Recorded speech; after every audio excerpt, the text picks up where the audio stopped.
Don't know what the hell just happened, to be honest. The plane just reset out of nowhere just because what the hell just happened, to be honest. The plane just reset out of nowhere just because I reloaded GSX because GSX was failing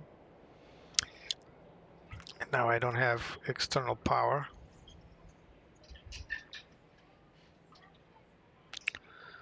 So I don't know what to do now. So,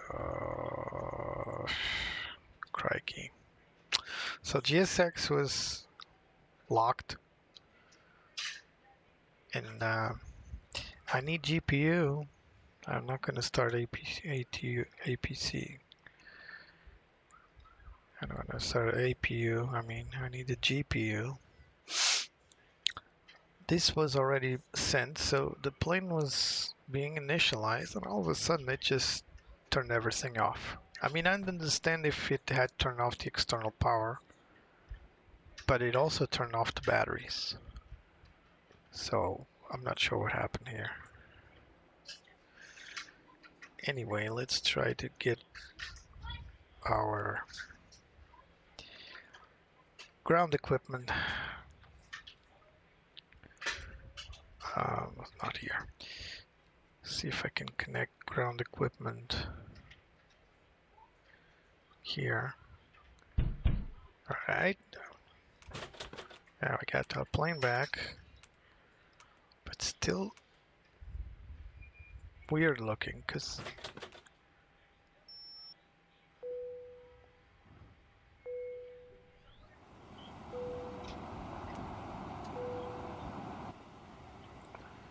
see if it sticks now, because I'm not in the mood to do everything all over again.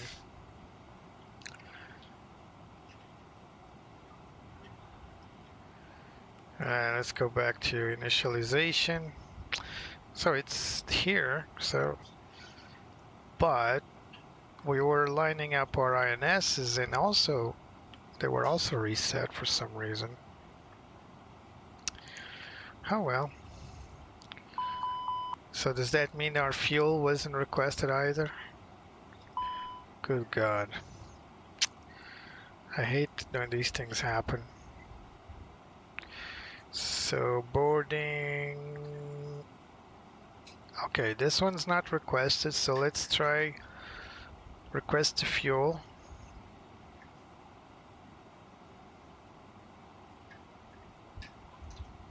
What's our fob? 1920. We need 566, so let's hope. Ah, here it goes. Fueling truck is incoming. Please don't load aircraft until the fuel truck arrives and ask to do it. Alright. And boarding.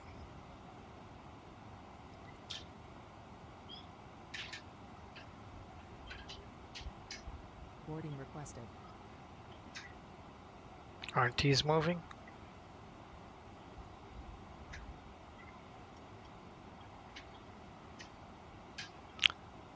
Well, let's just wait for the refueling, see if boarding does happen. So we had no passenger stairs. What? You will not see passengers visually. What? There's a whole jetway over there. What are you talking about? Fuel truck is in position. Oh. Please don't load aircraft until the fuel truck arrives. Oh, hold on.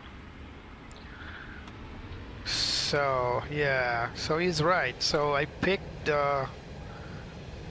this is a GSX limitation. I picked the gate that's off to the side. So the only gates that are assigned with these, no, but wait a minute, this red zone here, this jetway is freaking allowed.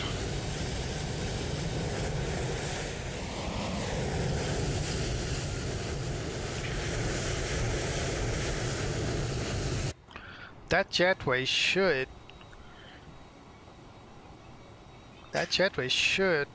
come to our plane. The reason why it's not doing so beats me. So all these need to be reset. Hold on. Let me see if I can override that as well. Not right, so it's options. Air starter, chocks.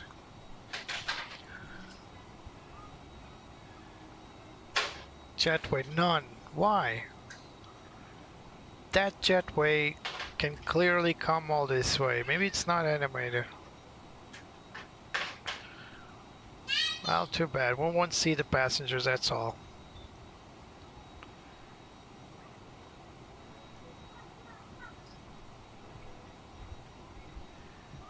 Alright, let's call in our freaks. So let's listen to 80s first. 118.73.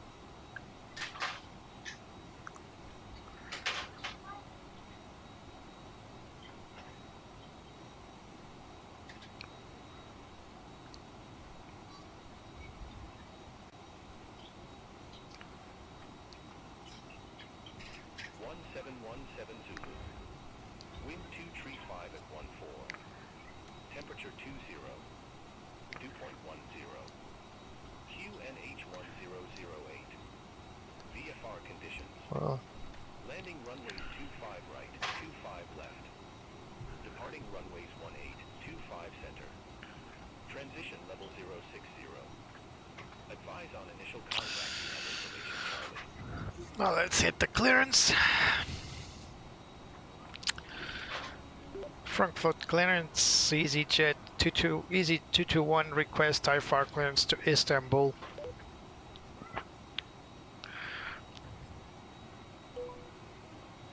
Easy 221, Frankfurt delivery. Expect runway 18. 18. Departure. Squawk 6316. The guy just said runway news. Oh, whatever. Expect runway 18 via Sendel 5 Lima. Transition through Cindy. Squawk 6316 Easy 221.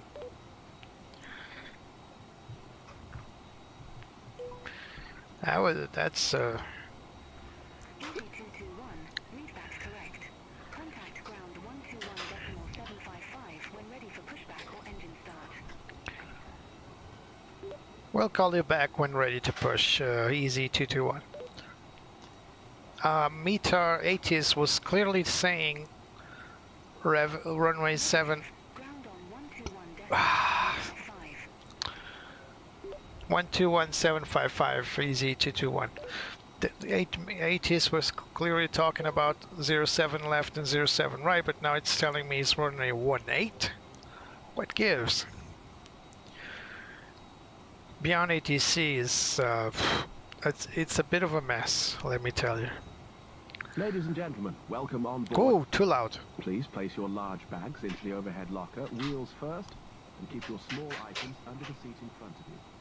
These include laptops. Alright, here we go. And loose items as well. So we're ready for departure. We'll go through Istanbul in a moment. To help us ensure a prompt departure, we would kindly ask that you keep Should be 35 right via Rilex 1A. refueling. Please ensure that your seatbelt remains unfastened until the seatbelt sign is turned off. This is a no smoking service. Thank you. Oh, oh my. Which one is it? German cargo 452 heavy. Request pushback. We're gonna have to wait on this one, but let's pick the Yankee. Cargo 452 heavy. Frankfurt And approved. Rilex 1A. Where's Rilex? Rilex, there's Rixey, Rilex 1A. Right, this is temporary. Wow, we're still lining up our IRS. This should be seatbelts on. Our wing lights. Let's put it on auto. Alright, looks cool. Let's go for the Cockpit preparation, so gear pins and covers are removed. Full quantity. We're still loading. Yeah, we're still loading. We'll get back to that. The seatbelts are on. ADRs are in nav. Battle reference 10.008 and cross-checked. Cockpit preparation complete, and we'll wait for the fuel confirmation, of course.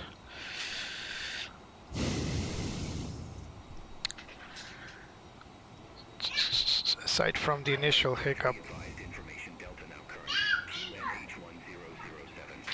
007, so it's coming down.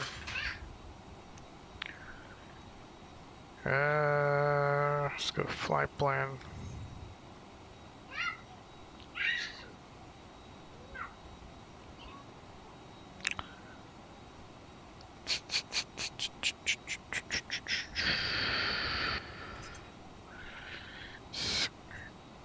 Pick up the integrated lights because that radio is a little bit too dim.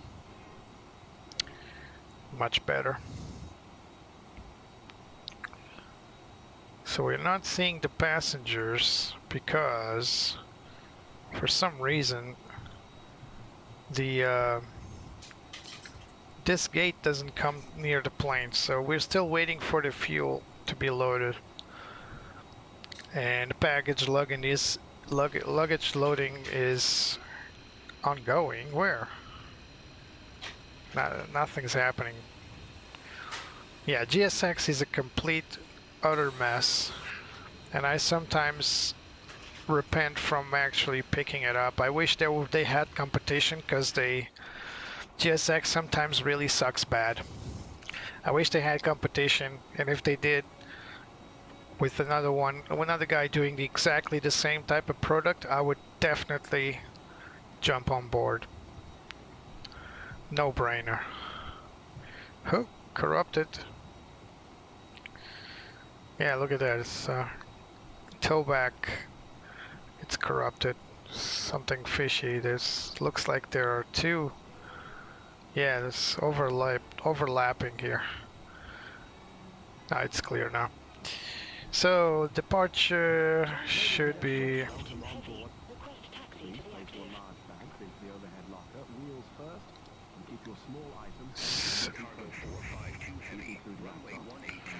So we're going through 18 via Cindy 5 Lima.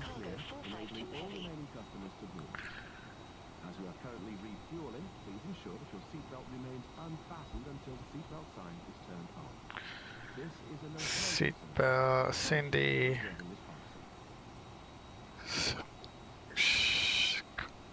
Look at that. Something fishy going on here. Oh well. They're overlapping here, so probably my SID is underneath. I can't find Cindy 5 Lima anywhere. German cargo 452 heavy. Contact Frankfurt. There it is. 24.855. So Cindy 5 Lima should take us out straight down south and then to the left direct to Cindy. No brainer. As for parking stands, we are somewhere over here. I believe we are somewhere over here, this side. Yeah, it's Alpha 66. Which one is Alpha 66? There it is. So we're on this side. We're right here, Alpha 66. And we should be able to taxi down here and then turn right, or it will take us this side and go through November. We'll see. So this is east. Let's check out west, probably best for us.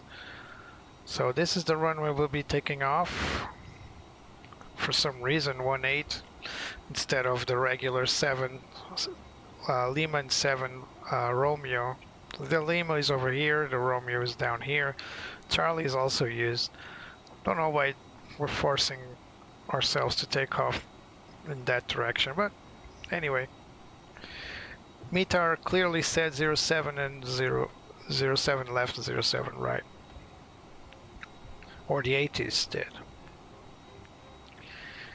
We got our nav system on. Still waiting for the refuel to finish. We're getting there. Probably finished already.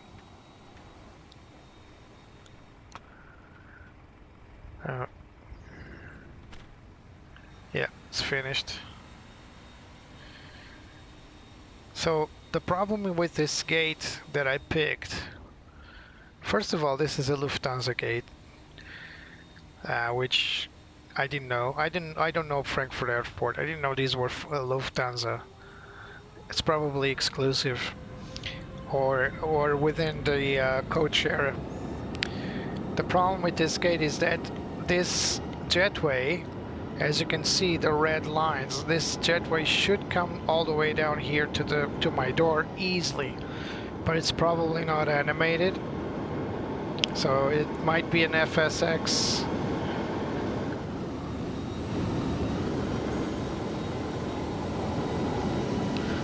You can clearly see the planes taking off.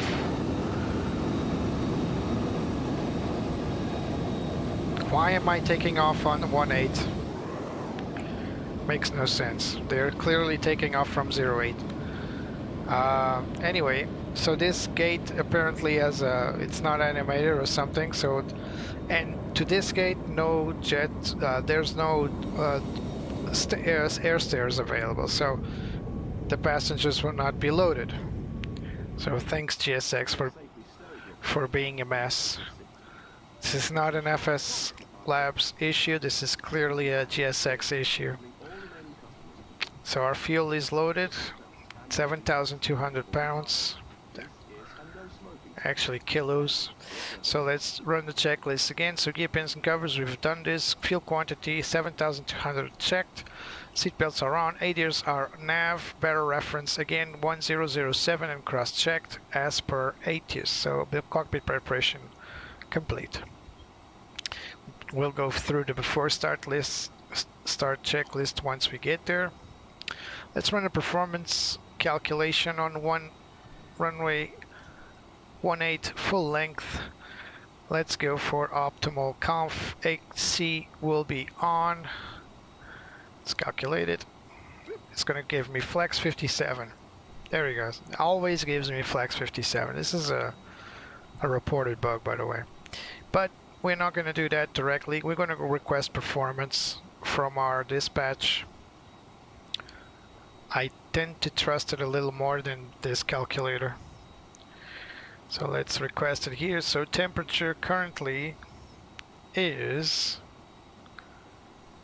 Let's request our weather before we do this.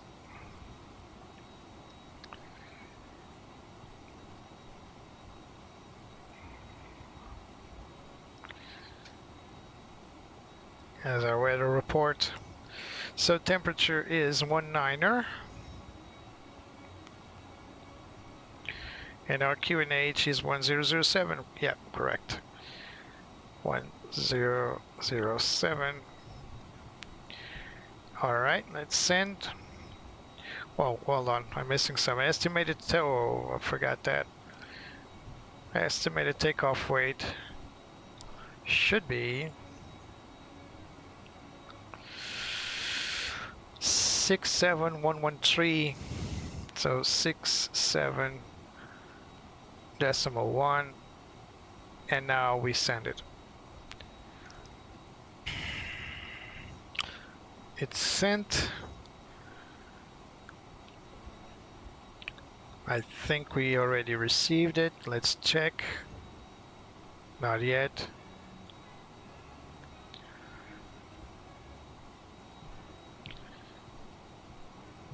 Not yet. We'll just wait a little more longer. Still loading passengers though. But we are dealing with estimated.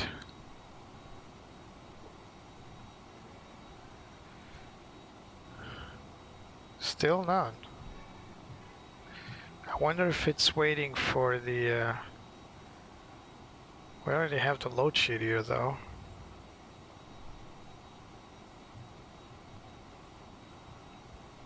This is the preliminary though. Lufthansa 6 Tango Romeo at gate Victor 1. Nice, prepared by Crystal. Thank you, Crystal, whoever you are. Alright, there it goes. Performance, so we got 67.1 towed, correct. Everything looks peachy.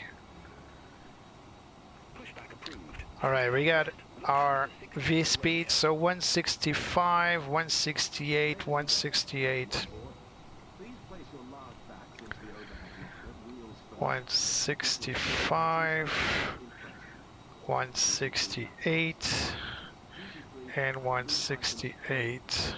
It's perfectly normal. The VR is the same as V2. Also, we got a Flex 57, so for some reason, same Flex. Well, it's always 57 for some reason. Alright, so we got flaps.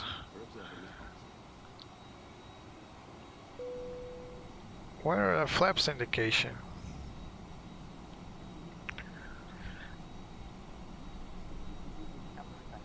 Flaps 2, there it is, flaps 2. We can hear the bumps of people being loaded in. And we got, what's our, let's go back to the calculator then. 2.4 up.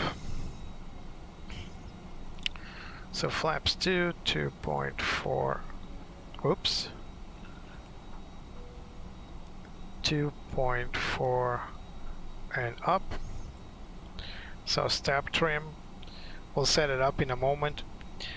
Yeah, same flex, 165, 168 and 168. We're gonna run full length runway 18 hopefully.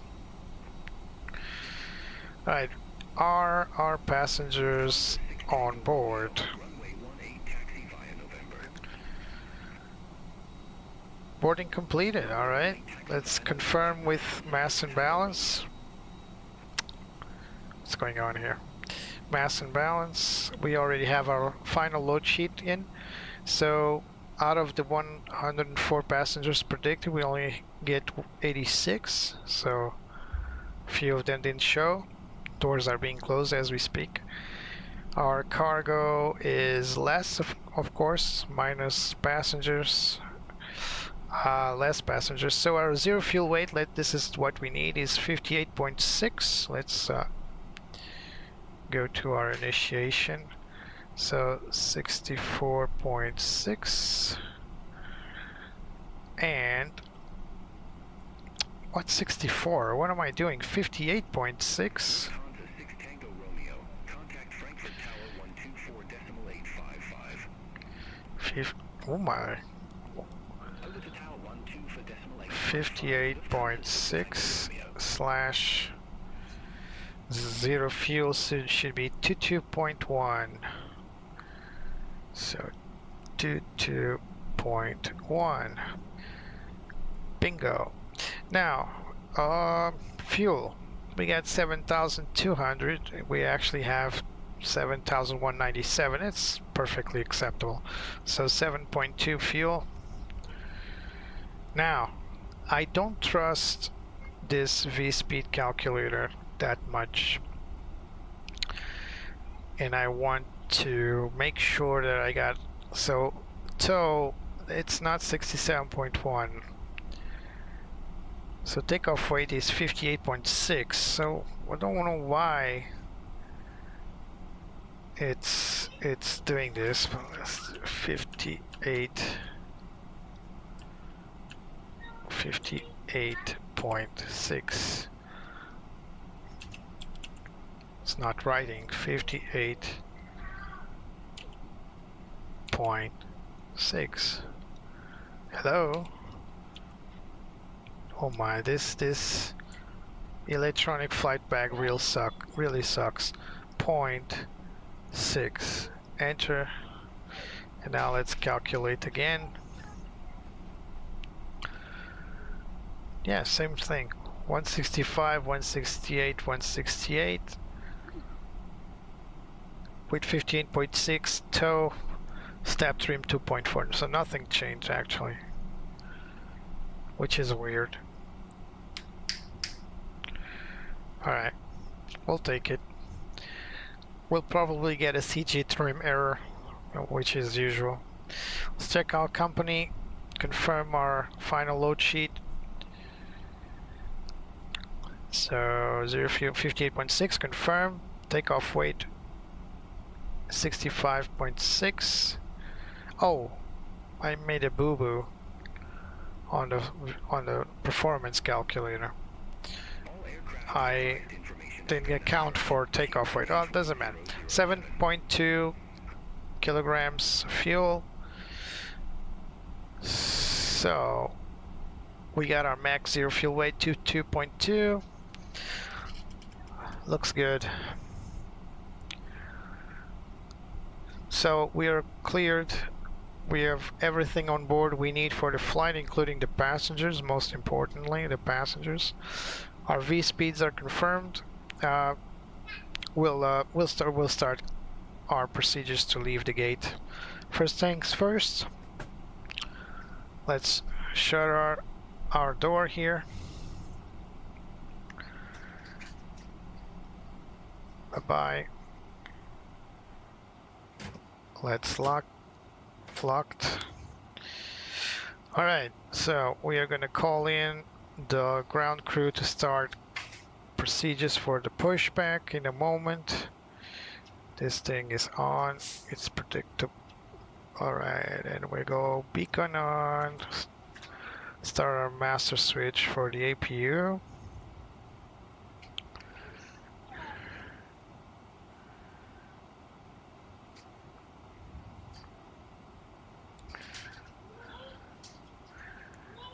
I still don't know if there's an automatic flow for the ground team. I assume that it's the beacon light, but I'm not sure if that's what's triggering the ground crew to begin over. Okay, flaps open.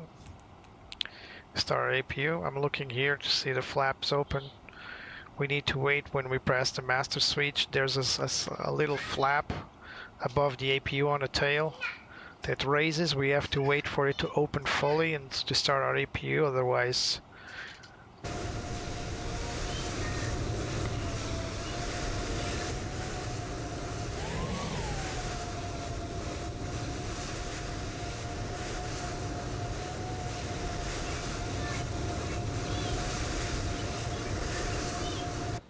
so noisy. So APU is pulling up.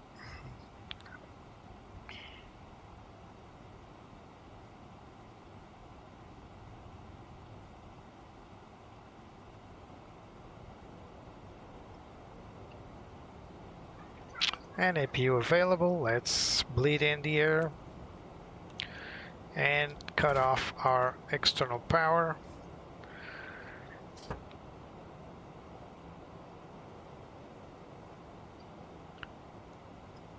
Now, I don't see any ground crew movement. Then again, I don't have my stairs or jetway in. What we're going to do now is we got our parking brake set. It is set. So we'll remove the chocks. See if that triggers the ground crew. If it doesn't, then we need to call it manually. I don't see anybody moving, so prepare for push and start. Oh.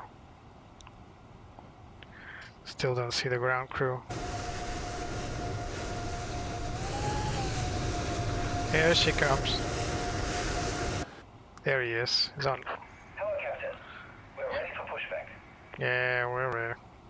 It's awfully close to the plane. That's why I didn't see him. So we got everything set up.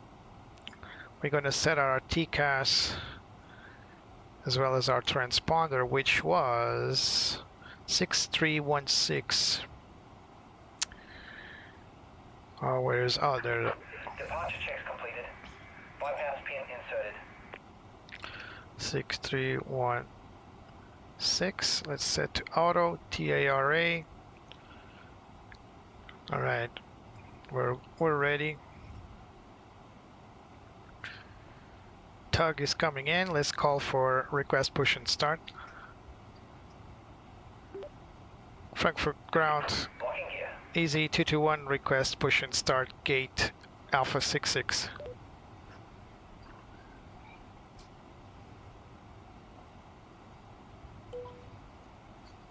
Easy 221, Frankfurt apron, pushback approved. Face west. Facing west, Easy 221. Alright.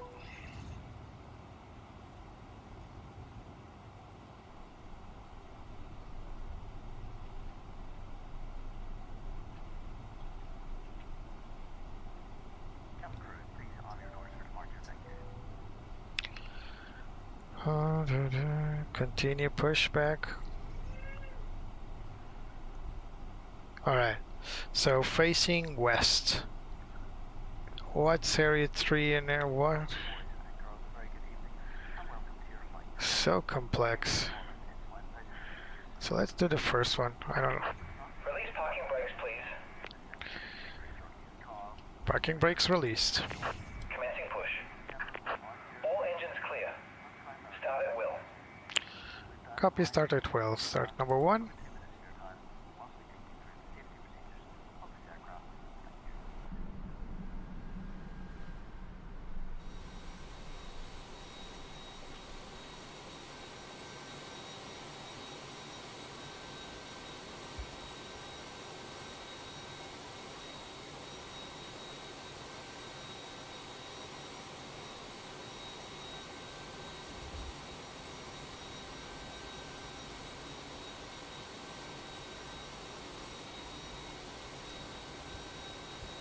And 2 at the front of the cabin.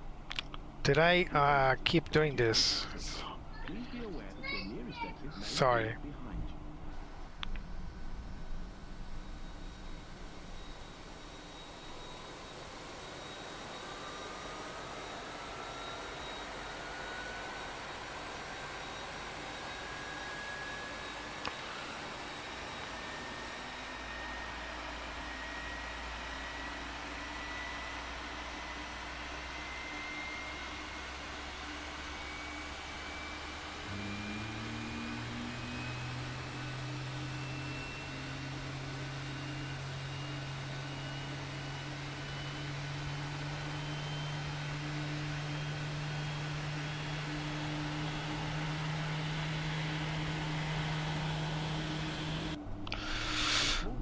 One is available. Start number 2. Inside the aircraft.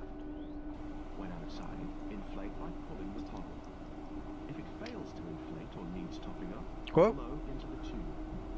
There is What's a going on? sound whistle for attracting attention. What's going on? We also carry flotation loops for children. Ah, this is one of those pushes, huh? They're pushing us over here, zone 7. It's actually cool. I've not flown into Frankfurt that often, so I'm not familiar with these procedures, but it's actually pretty cool. It's going to take us to this zone 7 here. It's giving us a head start, I suppose.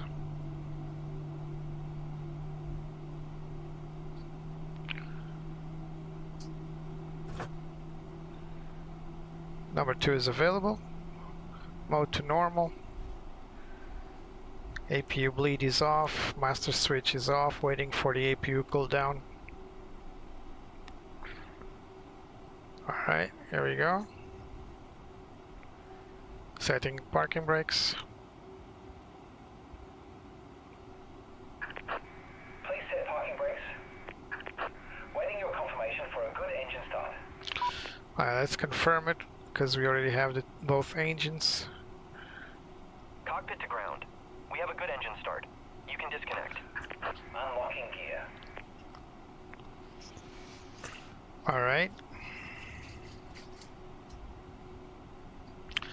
So after start checklist, I didn't perform the before start, did I? Parking brake was set, takeoff speeds and thrust is already set, windows were both closed and locked, beacon was on, I didn't do this but I performed it now. After start checklist, anti-ice not required, ACAM status checked. pitch trim set to 2.4. Let's do that. That's according to our performance calculator. Tow truck disconnected. Bypass pin removed. Alright, 2.4. Left is clear. Right is clear. There it is, 2.4 right here. Alright. And rudder trim set to neutral. After start checklist complete, we'll run through the flight controls during taxi. We're just waiting for the tow truck clearance. There's our boy right over there. Bye-bye, Joe. See you next time I come to Frankfurt, which won't happen that soon. Bye-bye. Now let's request taxi to the active. Frankfurt ground, Easy 221, request taxi for the active.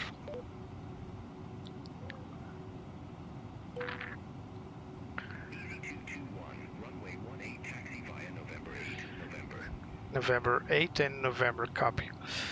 Taxi to runway 18 via November 8 and November, Easy 221. Alright, let's have a look here. Pretty sure these will be these stop taxiways here. So yeah, so we need to go through November all the way to November. So I'm gonna get a guess that we need to stop here at holding point November. Although it's only telling me November 8, not entirely sure what. This is November 1, November 14. Oh, there it is. So we need to go through November 8 and then what? Oh, November 8 and then November all the way down. So we'll go down here and make a right turn directly to November and take November all the way down. So it's pretty straightforward. At first opportunity to turn right, we take the right turn. That's about it. Let's bring up. Okay, let's do this. So taxi lights on, runway turn off on,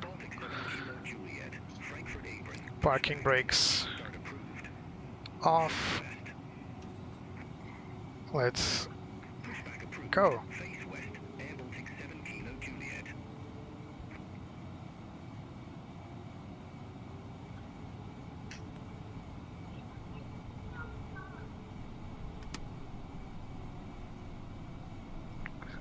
We need this to maneuver in the ground.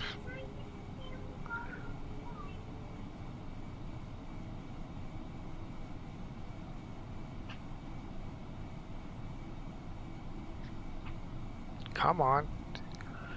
He's sluggish today.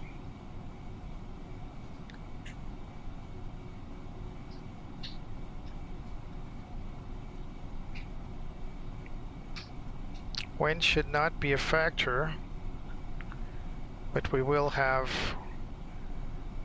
rain. Not by much, but enough to give us headaches. Alright, taxi checklist. Let's check our flight controls here. Full left deflection, neutral. Let me just observe the taxiway here. Full right deflection, neutral. Full pitch up, neutral. Pitch down, neutral. Full rudder left. Oh, sorry, I need to press the little button here. Full rudder left, neutral. Full rudder right, neutral. Flight controls checked. Alright, let's make our right turn here in a moment. We'll continue our checklists.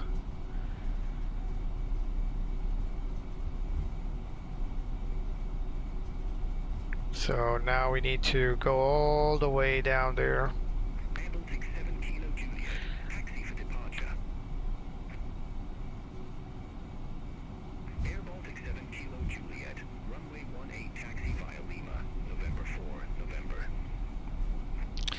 Alright, so taxi checklists. flight controls have been checked. Flight flap setting 2 set. Radar and weather prediction systems are on. Ooh, got some green. And engine mode selector normal set. ECAM memo, take off. No blue, we'll get to that in a moment. Let's just prep that up. Hold position for traffic. Call you back. Hold position for traffic, Easyjet. Oh, the Israelis are leaving. Alright. Always gave way to the Israelis.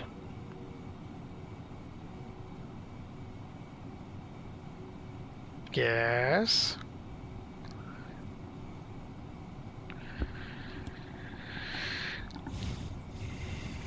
It's not a political statement, I'm just joking, alright?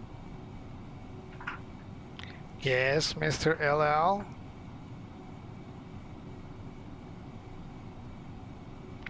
I'm gonna carry on taxing, sorry. This is a huge problem with Beyond ATC. So before you say anything, last stream I had to run over different aircraft because they just get stuck. There's no ground traffic separation at the moment. Sometimes it works, sometimes it doesn't work, so when this happens I just move forward and ignored it. Apparently this plane was trying to take a right turn. They should have stopped them before that, let me pass, and then allow the plane to carry on. Continue taxi, Easyjet. So it eventually just grants me taxi clearance again.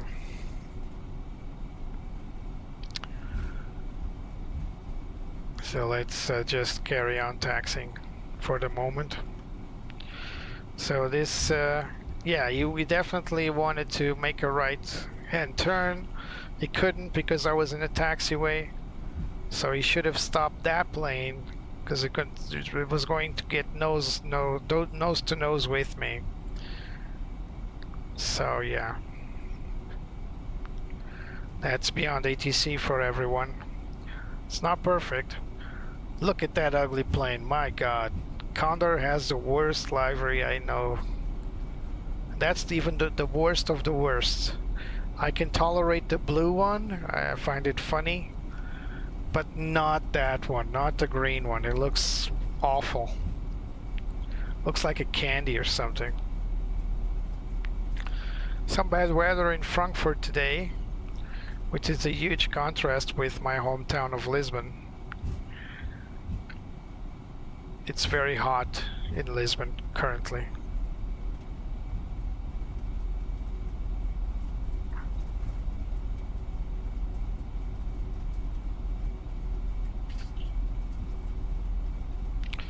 Do not turn here. Do not turn. Do not turn. Stay there. I hate these ground vehicles. They always turn into my taxiway for some reason. So coming back to the very early start, yeah, GSX is a mess. It's been a mess for a while now. It's a very interesting system, but I think that Virtuali, the company that makes GSX, has decided to sleep under the tree now that they got the money. And their updates and fixes are not good. I think they could do a lot better. And like I said earlier, I think all they need now is competition. They need competition to be better. And since they don't have it, they can do whatever they want, I suppose. Coming back to my Navigraph, we are somewhere in here. We're going to have some twists and turns here. There's some cargo planes over here, giants. Weather just cleared. Probably the new METAR was downloaded. That's why you sometimes see weather clear or roughing up.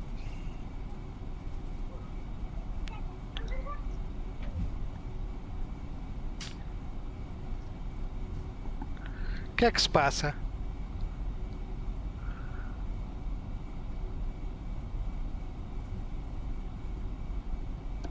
Sorry, my kids, as usual, acting up.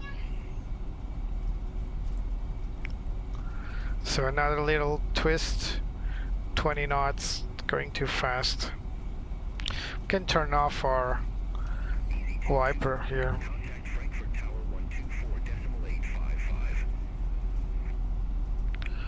124.855. 128.55 airport, Easy221.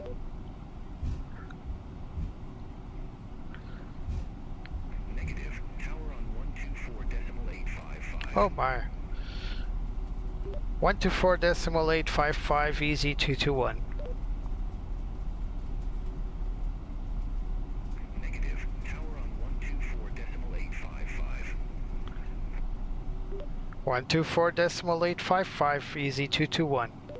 That's what I said, wasn't it? Alright, let's confirm we got everything. So runway 18 up ahead. Let's run the lineup checklist in a moment. So we got runway 18 up ahead. We got our cabin ready. We got our ECAM no blue. So let's call it in. Frankfurt Tower Easy221 ready for departure runway 18.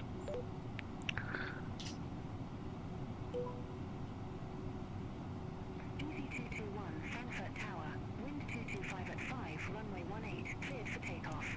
Here we go. Cleared for takeoff, runway 18, Easy221. So we got a rolling takeoff. No need to expedite.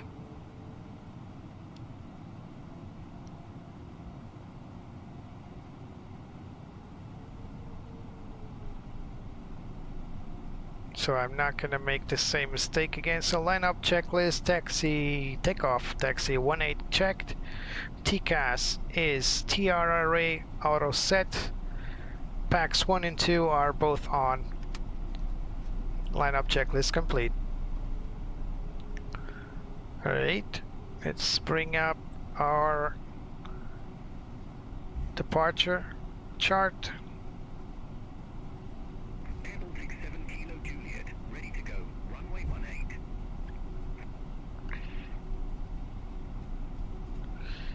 And we're Air Baltic 7 Kilo Juliet, hold short of 18. Wilco, hold short of 18 for traffic. Air Baltic 7 Kilo here we go.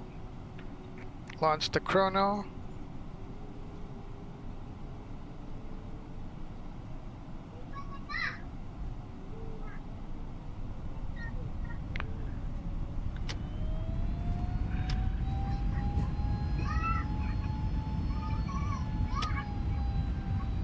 Flex thrust set. Air Baltic 7 Kilo Juliet, runway 18, line up and wait. Runway 18, line up and wait. Air Baltic 7 Kilo Juliet.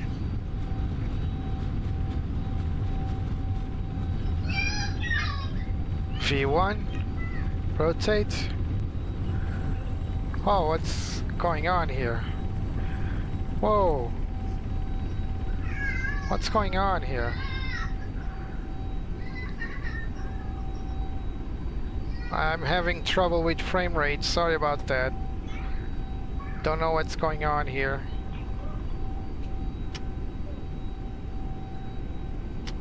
Air Baltic 7 Kilo Juliet, Frankfurt Tower, wind 225 at 5, runway 18, cleared for takeoff. Cleared for takeoff. Air Baltic Speed check, flaps 1. I had a very nasty frame rate drop during takeoff. I need to check what that was. Apologies for that. It's never happened before. Speed checks, flaps up. Let's clear our plane.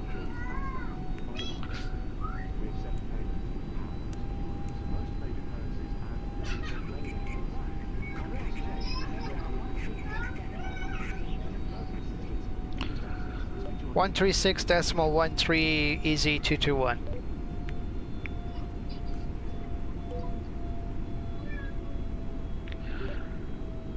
Langdon radar, EZ221 with you, 4,800 feet.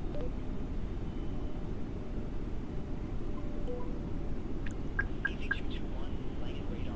Good evening. Identified and climb to flight level 180. Flight level 180, EZ221.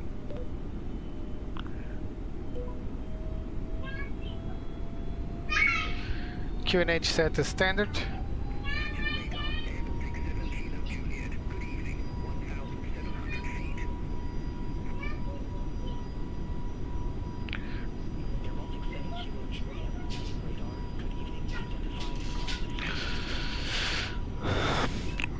So again, apologies for that extremely low frame rate taking off. I am not sure what happened there.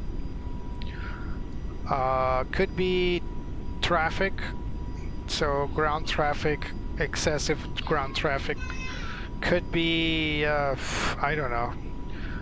I got a fairly good computer. I'm inclined to think that's Aerosoft Frankfurt Airport. I'm inclined to think that airport is just too heavy. So here's hoping that's all it is. I might have to reduce my settings because of that if I ever come back to fly in Frankfurt, but it's not a usual destination for me, to be honest.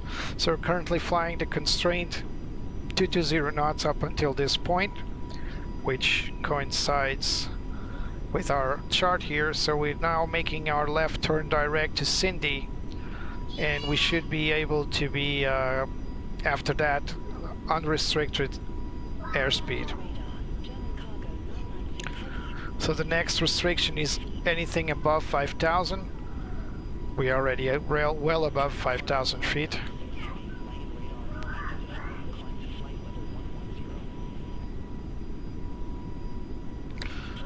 So let's open our range a little bit.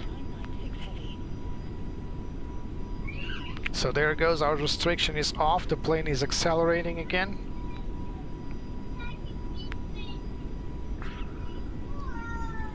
We're currently flying with autopilot because I was afraid the frames would drop again for some reason, and that I will be forced to that I might not be able to handle the plane if that would be the case.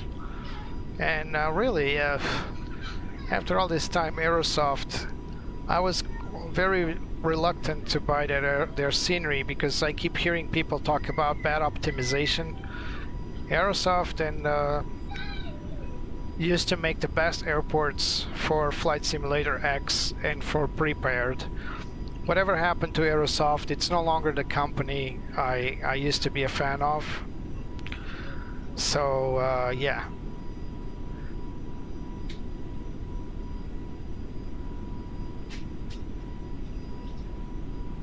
Something's fishy with our... We're gonna overspeed if we carry on like this. Let's we no longer need external lights. Yeah, we got a overspeed buffer over here, but our flaps are up. Wow, I still get our gear down, that's why. Plane is always right, buddy. The gear didn't go up for some reason. Yeah, it was during that, yeah, the 3 green lights. It was during that low frame drop, the flow just broke because I couldn't. And now the gear doesn't come up because of airspeed. Of course. Yep, I know. Alright, let's take the plane into our control here for a moment. Let's reduce speed so the gear can come up. Yeah, this plane doesn't forgive errors, man. And that's the way I like it, to be honest. We are reducing speed, buddy. Hang in there.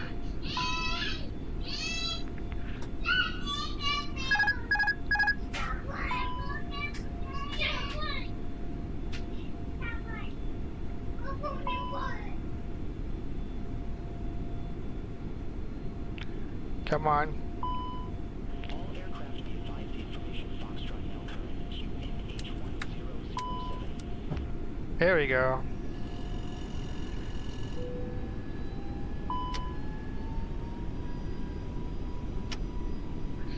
Back to thrust climb.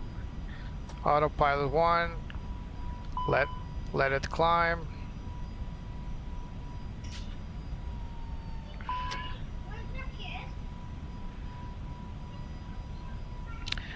That was amazing. Not what I did. What I did was stupid. What I mean is, it was amazing. The plane allowed me to do that maneuver to recover the gear. Because it was airlocked, so it was overspeeding. There's no way the system would be able to recover the wheels back into the plane, and the doors close. It was my bad. I did an oopsie. It's actually pretty good for. I mean, I'm not a pilot, so I'm not worried about. Oh, I didn't do things by the book. I don't really care. But I do care is to do things right. And so when I did an oopsie, I wanted to correct it. So what I did was I reduced speed, and then I took over autopilot off in order to raise the nose to help reduce that speed. So below the maximum extension rate, which I believe it's written here. So there it is, of yellow. So anything below 220 knots, which was exactly what I was trying to bring the plane in, you can then retract the gear. So anything above that, it will be airlocked, and this is what the ECAM was showing. So doing everything right and never seeing an issue will not train anybody to enjoy flight simulation. So I did something wrong, and the plane responded just like it would. Stand by, let me answer. Contact line and radar 127.6, easy 221.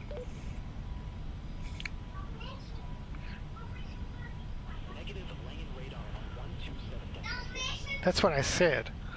127.6, easy 221. It's exactly what I said. You know what? I'm gonna turn on my co-pilot. Co-pilot, you answer. Center on 127.6, easy 221. That's exactly what I said. Laying in radar, easy 221. I'll let my co-pilot handle comms for now. So like I was saying, I'm not trying to excuse myself. What I did was wrong. I should have retracted the gear, but I was facing a situation where my simulator was dropping frames like crazy, and I would just wanted to get off the ground as fast as I can and climb. What? What's this? Me. No, never. Afraid of heights. But you're in the control tower. Are you hearing this? Huh, never thought about it like that. Helvetic 5 Golf Zulu. Contact That was stupid. Ever consider becoming a pilot? Me? No, never. Afraid of heights. But you're in a control tower. Huh. Never thought about it like that. ATC making a joke. So, coming back to what I was saying. I'm not trying to make excuses. I should have raised the gear, but I was under pressure. And that actually gives me a lot more respect for pilots. When that happens to me in a flight simulator, I'm in the flight simulator, I did a boo-boo, too bad. But now consider that you're in a real plane. These things happen. I'm not saying that pilots forget to raise the landing gear because it's part of the normal checklists. If I'm alone and I have a co-pilot with me, he will of course raise that landing gear for me. But under duress, under stress, sometimes these things are left behind. It's perfectly natural, perfectly normal. That's why we do have checklists. Unfortunately, Airbus for some reason does not have after takeoff checklists. You will see, at least in the quick checklist, because if you go here to the documents and you come down to the normal procedures, standard operating procedures, then you will see, of course, that there's an after takeoff flow. So this is the walk around, this is the walk around flow.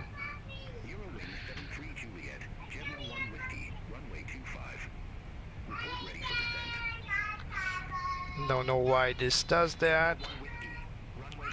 I'll just use it here. So FMS data, after takeoff checklist right here. So APU bleed as required, APU master switch, engine mode selector, anti-ice, after takeoff climb checklist, down the line. So there is no after takeoff climb checklist. You need to jump in here to the climb checklist, and this is where you go through the procedures, and there should be an after. Actually, I need an after takeoff, not a climb checklist. Actually, an after takeoff checklist doesn't include the gear. But you know, here are the procedures. So positive climb, gear up, autopilot engage if desired.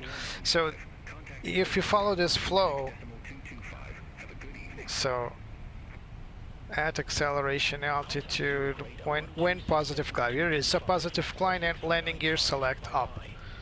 So I'm only using the abbreviated checklist, and the abbreviated checklist do not include an after takeoff checklist. So you see here, these are just the others are memory items. So these are the abbreviated checklists. So there's no abbreviated checklist, for example, to remove to disarm the speed brakes, to clear the flaps, to raise the gear, to turn off the runway turn off and taxi lights. This is something that it's in the memory items, and the checklists and normal procedures need to follow. So let's say in real life the same situation would happen that I encountered. So not a frame rate drop, of course, but something like, I don't know, sudden fog or something like that. Then of course the pilots would have to handle that, and when you're handling that, some items can be left behind. That's perfectly normal. You're focusing on something, you're not perfect, so you will miss other items. Now landing gear is a huge item, but it can be missed, to be honest, and pilots are instructed to first of all address the situation first, and then address whatever system secondary or tertiary systems are required. I didn't do that, number one, because I'm not a pilot, number two, because I'm flying solo, I don't have a co-pilot, number three, because I've never encountered such a situation when I was led to forget the landing gear to be placed up. What I did wrong, however, is not going through the normal procedures as you saw there as a memory item, because I let the landing gear up after a good while already climbing to cruise speed. Why can't I be cleared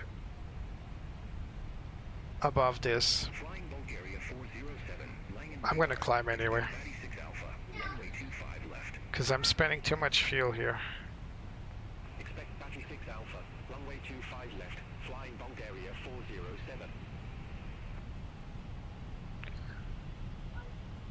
And besides, there are those clouds over here. I need to go through the history, messages history, because I'm pretty sure Beyond ATC forgot to give me altitude clearance. But anyway, our cruise altitude is flight level 370, and that's what we're going to do. Expect Golf 5 Romeo, runway 30, speedbird 860 Juliet.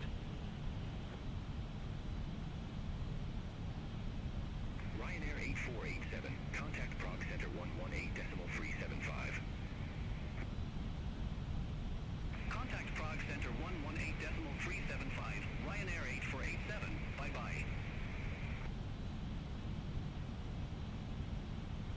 Austrian 2 Bravo, Langen radar, expect Budex 2 Whiskey, runway 11. Expect Budex 2 Whiskey, runway 11, Austrian to Bravo. Dolomiti 4 Yankee Echo, Langen radar, expect Spetze Tree Golf, runway 25 left.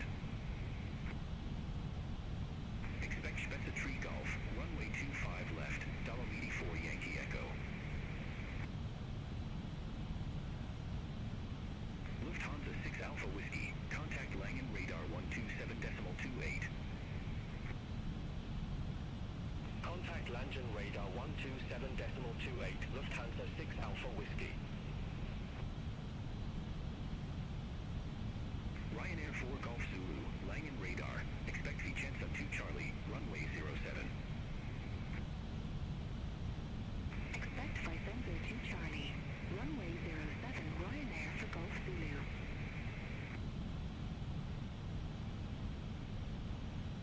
Speedbird 860 Juliet, contact Prague Center 118.375. Center on 118.375, Speedbird 860 Juliet, have a good evening. Austrian 2 Bravo, you were assigned flight level 350. I show you at flight level 333. Climb to flight level 350. Roger, climb to flight level 350, Austrian to Bravo. Ryanair 4 Golf Zulu, contact Munich radar 120.65. Center on 120.65, Ryanair for Golf Zulu.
Hello, Mirsha. How are you? Eurowing 9 November Juliet, descend to 7,000 feet, QNH 1010. Descend to 7,000 feet, Eurowing 9 I November wanted to Juliet. fly the Turkish, but this plane has no. Europa 67 The Juliet, Flight Sim Labs A321 doesn't have a Turkish airline livery, so apologies for that. Contact Dreams Control 128.3 Europa 67 Juliet November. flying Bulgaria 407, Batty 6 Alpha, runway I'm 25 still left. climbing. It's gonna take a while, so still climbing. Batty 6 Alpha, runway 25 left, ready for descent, flying Bulgaria 407. Flying Bulgaria 407, descent to 6,000 feet, QNH 1005. Descend to 6,000 feet, flying Bulgaria 407. Easy 221, contact Munich radar 120.65. So we're being handed over to Munich. Contact Munich radar 120.65, Easy 221. So the weather is pretty bad Flight level 240. over Central Europe. Descend to flight level 240, Austrian to Bravo. Munich radar, Easy 221. Good evening. Through flight level 349er for flight level 370.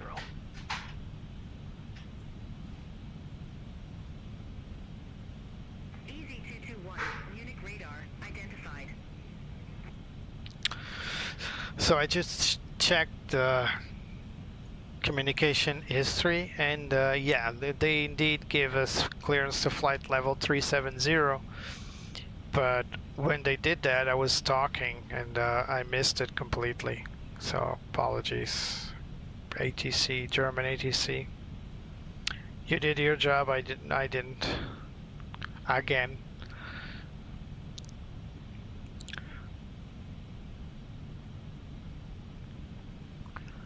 But you know, I have a small channel. I can't really complain. Munich radar, Austrian 554 Zulu, flight level 330. Can only imagine those big Austrian 554 channels. Munich radar identified. Those big channels going through something like that, like forgetting the landing gear. Yeah, we no longer have the. See if resetting this will do anything.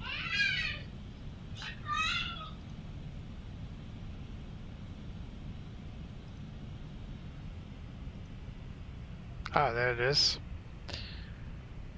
So there's our plane over here.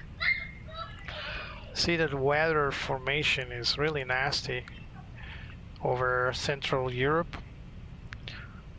But after this, we are going to be able to fly around the major storms.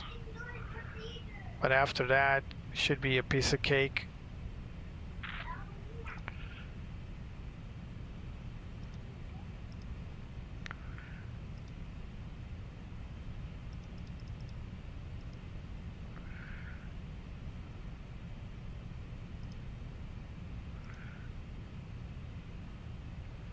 Big nasty clouds over here. There's some huge thunderstorm over there. So these yellow or orange little balls are, if I'm not mistaken, VATSIM flights, other VATSIM flights. I'm not flying VATSIM, but it brings out, I think, VATSIM. It's not telling me where it's picking up yet, but I'm almost sure that's VATSIM. So these are other flights, either VATSIM or real life. So real life flights currently airborne. Not entirely sure it's AI. Could be AI though, could be. There's one way to confirm that, by the way. Yeah, it looks like It looks like it is. It looks like this is synthetic flight. So these are AI flying around me, and that's also AI. Pretty cool, huh? Yeah, you you you picked two flights that I don't regularly do. So you picked Mirsha, you picked Frankfurt, which is an airfield that I don't regularly fly to. So I had a little trouble getting out of Frankfurt, to be honest. And you picked Istanbul as a destination, which I also don't regularly fly there. I had the Ankara airport, and I got Istanbul one. I've not flown too much to Ankara, but I flew it once or twice, so I'm not really that familiar, but at least I've been there before. But I've never been to Istanbul, so here's hoping all goes well. Munich radar, Austrian 160 Delta. Good evening, flight level 319er. Austrian 160 Delta. Munich radar. Radar contact. So this weather is a great contrast to Portugal, because right now I'm looking at blue skies out of my real window. I'm looking at blue skies, but in the simulator, look at this. Bad weather everywhere. And I'm just flying around these major thunderstorms in southern Europe, as you can see. Central, southern Europe. So this is Germany. I'm coming in north of Italy, I believe. Yeah, something like, here's Italy here. So north of Italy, direct to Turkey. We're gonna fly through the Balkan area. Wilco, climb to flight level 330, Austrian 160 Delta. So we're just overflying another flight that actually made a left-hand turn here. Yeah, we're in Austria, I think. This is Austria. I can barely see it. I'll remove the weather. So we're in Austria. It's still hard to see though. There's not much I can do about it. Maybe darken it. Nah, it's even same thing. It's the same issue.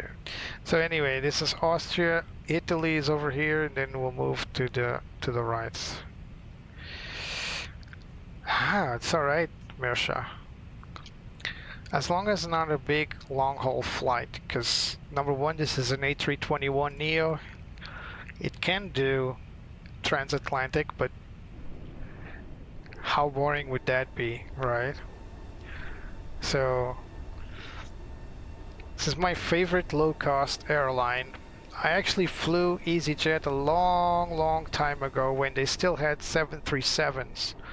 Look at that, the sun is almost right on the tail. Pretty cool. So I was saying I flew Easyjet a long time ago when they still had the Boeing 737s. I flew I think I flew the very first 737 they ever had, something like a 737-300 or something. And then I flew the 737-300, and I never flew the Airbus fleet, to be honest. I just noticed the A321 is missing the little A here, is missing a line here. Might as well report it to those guys. Over Bulgaria, yeah, probably. Let's see if the VFR map help us. There's no country boundaries, of course. But I think we're still in Germany, or Vienna, or sorry, Austria, I think.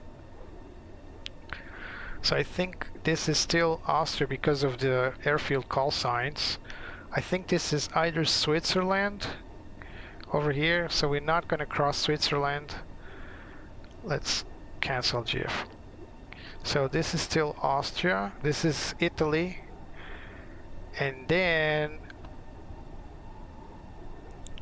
probably, so oh no, this is Switzerland. Louis is Innsbruck. So I think this is still Switzerland. I think right now we're over Switzerland, it's my belief, or just about to cross the boundary.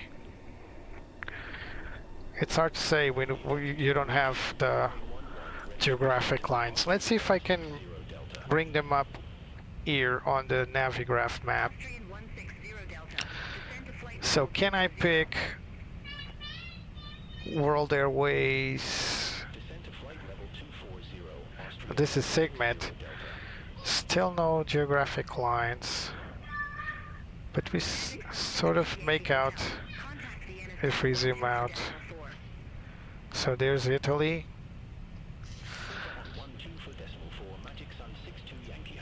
And there's Ukraine right there, so it's hard to read actually. Let's switch to night to see if it's better to read. Somehow better. So this is... I don't know my geography. This is so embarrassing. Give me a moment because I don't want to look bad. Especially when I had a little fight with an American co-pilot I had, saying that Europeans are a lot better at geography than they are. And now I'm making a fool of myself. So, alright. So, let me bring up a map here on my side and I can tell you exactly where we are right now. So, as I said, we are still, yeah, look at that. We are still in Austria. This is still Austria. Come on, draw the map. Here we go. So this is still Austria. And then let me cancel this.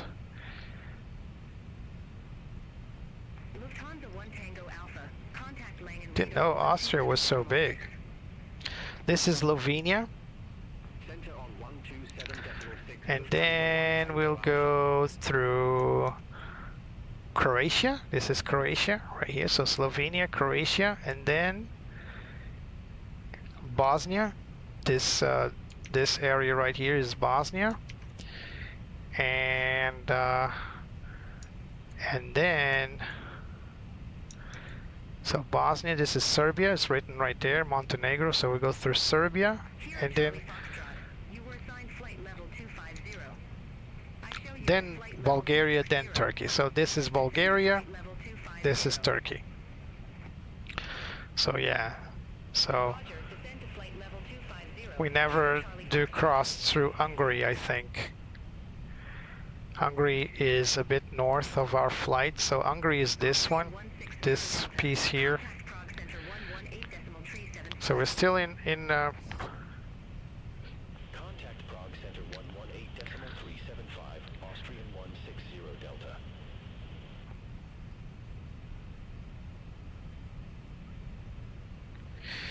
You mean with the 737s? Yeah, it was pretty much the same company. I liked it. I think Easyjet is, the crew is very motivated, very friendly. Although it's a low cost, most of the stuff is extra, just like any other low cost. But the flight is pleasant, the planes are clean, and we're talked to like normal people. Unfortunately, you don't see that in other low cost companies, especially Ryanair. I think people in Ryanair are treated as cattle, and that's in a good day, because you respect cattle. Cattle carers care about their cattle because they bring them money. So if you're handled like cattle by Ryanair, that's a good day. But I've had friends that've been through Ryanair and they were treated like garbage. I mean, it's not. I think it's not the crew's fault, if that's even possible, because they're the ones mistreating people. But I think they have such low standards as a company they don't care. And those that do care are probably working in Ryanair out of necessity. They don't really want to, but they're there. And they're decent and they do their work. Yeah, it's all right. I check which countries were which. So like I was saying, in a good day, you're treated like a number. Easy221, contact Vienna Center 12 for decimal 4. Switching to Vienna Center. Contact Vienna Center 124.4. Easy221. Bye-bye. Vienna Center, Easy221. Flight level 370.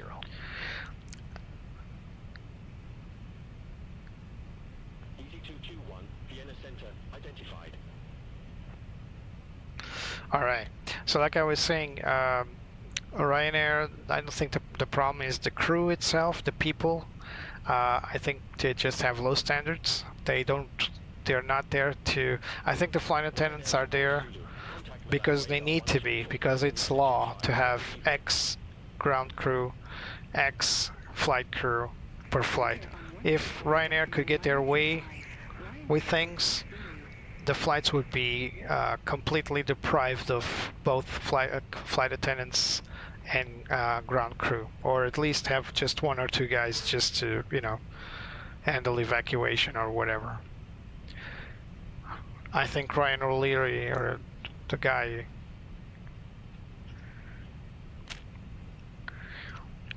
like I was saying, Mirsha, that you could have excellent flights on Ryanair, but I'm talking about the majority of feedback I get.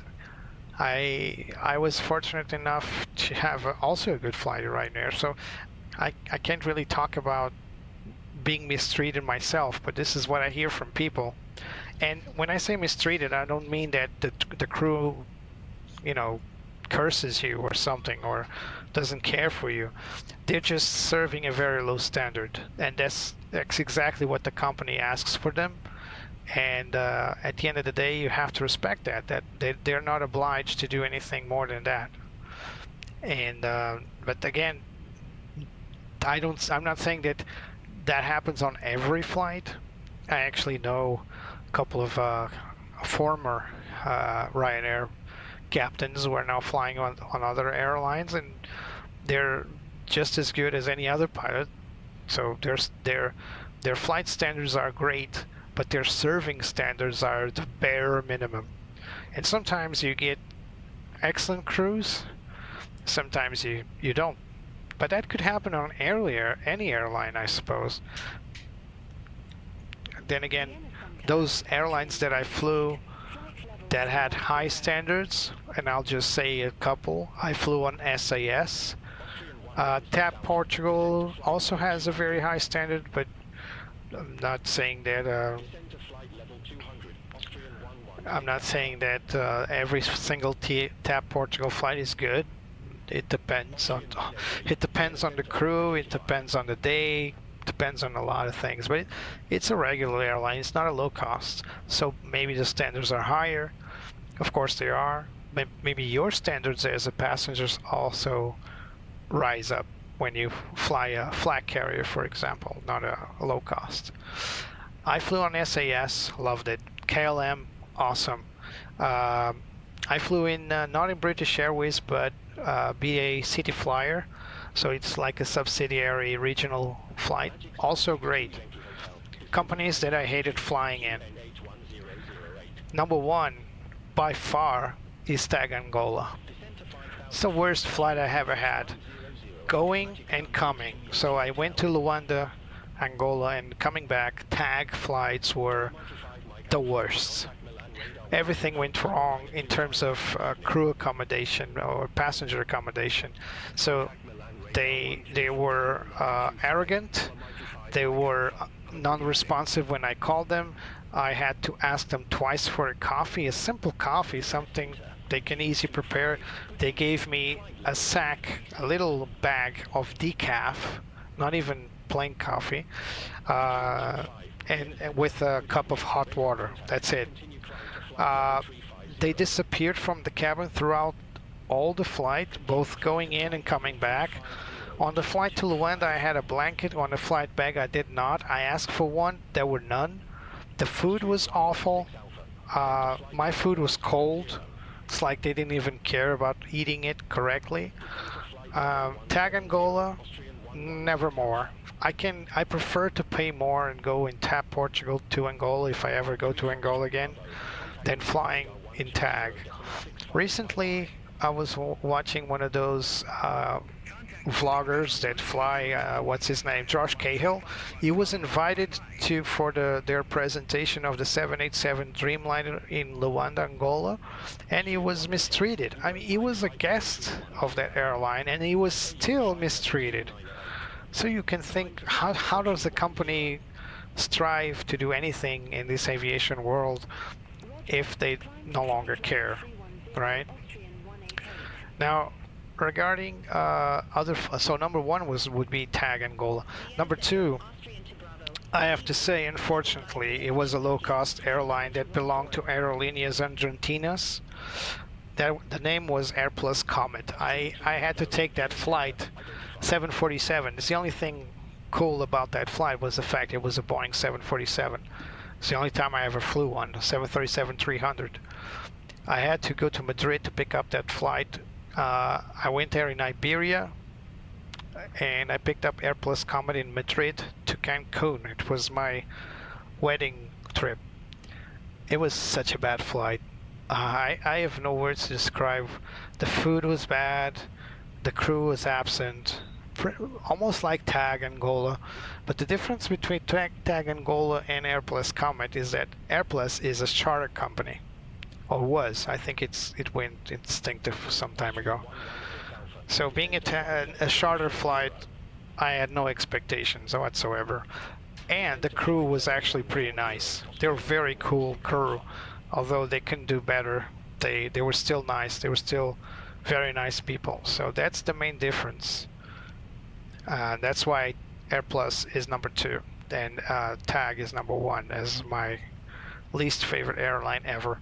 The third least favorite airline is unfortunately a Portuguese airline, which is Air Luxor. It's no longer available, but Air Luxor is the precursor to what is today Hi-Fly. And it seems that Hi-Fly keeps the same standards as Air Luxor. So Air Luxor has been extinct for, I don't know, maybe 15, 20 years, but they became Hi-Fly, and all the things I keep hearing about Hi-Fly is bad. Low standards, low appreciation, passenger appreciation. I mean, for a Portuguese airline, they're based in Malta, but they're Portuguese. Yeah, it's always bad to hear something like that, but it's true. So Hi-Fly is not number 1 because TAG is really bad. It's not number 2 because I think Airplus that has gone instinct is still worst, but I think Air Luxor / Hi-Fly in terms of passenger experience could be better, could be a lot better. Other airlines, really? By the royal family? What did they do, Misha? Did the royal family fly with them and they messed up?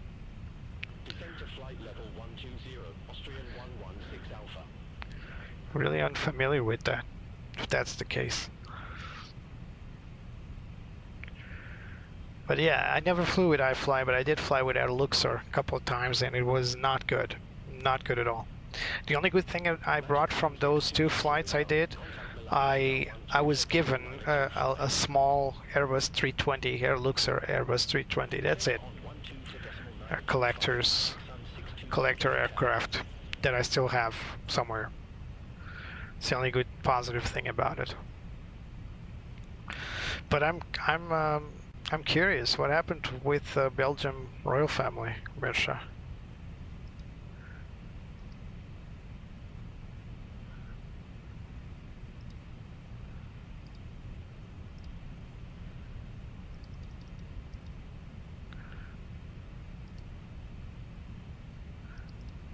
Austrian 116 Alpha, descend to 6,000 feet, QNH 1005.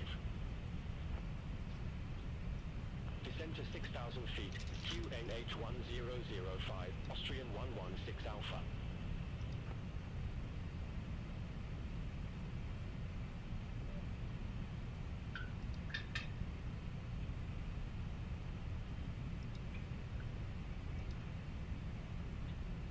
I think this flight map just went nuts. What did I do here? So this is the zoom in, I suppose. Ah, now it's finally got into night mode. So we are almost in Serbia. No, not Serbia.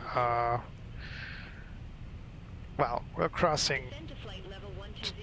to another country out of Austria. Slovenia, that's it. It was Slovenia.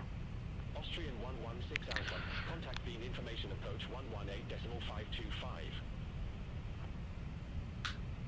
Contact beam information approach 118.525, Austrian 116 Alpha. Troop just went nuts again.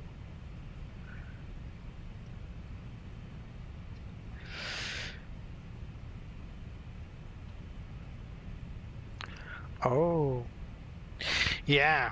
So one thing I've heard about Highfly, they also were operating a plane for Azul. I think it was Highfly, or was it? Yeah, I think it was Highfly. They were operating an airplane to Brazil, either for Azul or for LATAM, I'm not sure. But I do know that they had an A330 there. There was always breaking down and had to make 2 diversions, I think, or 2 return flights. So they took off, encountered an issue, were brought back, tried again, and the same thing happened twice. Yeah, I've heard a lot of maintenance mishaps. Probably not the company's fault, but this is my theory. If Highfly was that good of a company, even being a chartered company, they would not need to be stationed in Malta. Radar 135.275, Easy 221. Let's go being handed over to Slovenia. Ljubljana radar, Easy 221. Flight level So we're in Ljubljana radar. Easy 221, Ljubljana radar, radar contact. So it's not surprising that they get sued because of flight delays and malfunctions. The only thing iFly seems to care these days is to make like these pioneer flights like they did with the A340 landing in Antarctica, and flying the A380 for global. I know the head captain, it's called Carlos Mirpuri, and he's a praised pilot. He's actually, if I'm not mistaken, I could be mistaken, so apologies if I'm not correct, but I think he was like a test pilot for Airbus. If not a test pilot for Airbus, I'm pretty sure he was a flight instructor for Airbus. And he was a great pilot, highly praised in TAP Portugal, until one day, I don't know, I don't like to put my judgment on people, to be honest, so I'll avoid that. I don't want to judge characters because I really don't know Mr. Mirpuri, but I think that at some point he thought he could do better, and he opened Air Luxor. Before that, they already had a company called NetJets, and this is a family company. So the whole Mirpuri family, or at least most of the Mirpuri family, were involved. So they opened a private network called NetJets. Sorry, called MasterJets. That's the name. They wanted to be NetJets. NetJets is the largest private jet company in the world, but they wanted to compete with NetJets by opening their own company called MasterJets. And then after some time they founded Air Luxor, and for some time Air Luxor looked like they would compete with TAP Portugal, because they were doing some of the best, some of the most lucrative flights, including Lisbon to Madeira.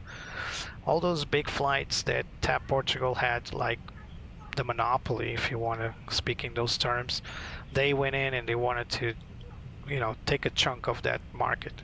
But after a while, we started hearing issues with payments not being made, stuff like that.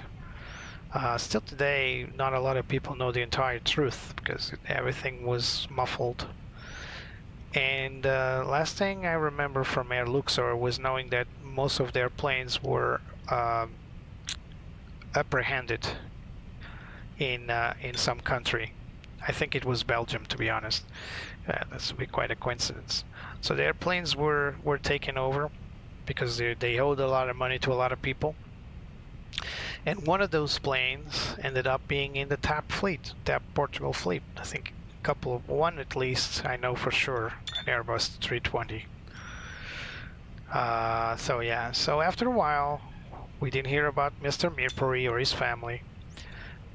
MasterJets, I believe, still operated for some time. I believe it still does, I'm not sure. But then we hear, all of a sudden, out of the ashes, a company called iFly was being founded. And they would take, I think they took 1 or 2 planes from the Air Luxor fleet. Like, I'm not sure.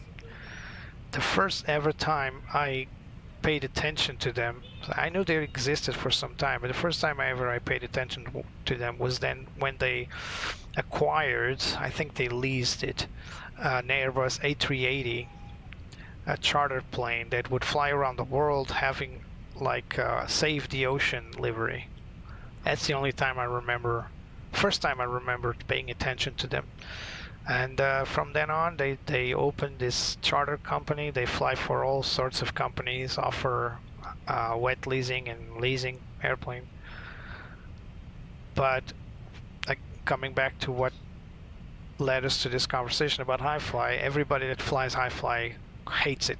So I'm not surprised that royalty, the royal family from Belgium, is threatening to sue, because I know that they're bad at crew management, passenger handling. That's the fact. A lot of people say the same, and I've also heard a lot of some mishaps with maintenance. So I wouldn't be surprised that they got a lawsuit on their hands. It's not fun. I'm not laughing about it, but I'm also not surprised. So we're going over some storm formations and then it should be clear. We're going through Zagreb. So Serbia. Actually, this is Croatia and then Serbia. Or first will be Bosnia, then Serbia, then Hungary, I suppose. Still a long way to go. This plane, we cannot accelerate time, but we can do something, which is we can teleport to other waypoints. So I can make this huge jump all the way to Hungary. The only bad thing about that will be I may miss the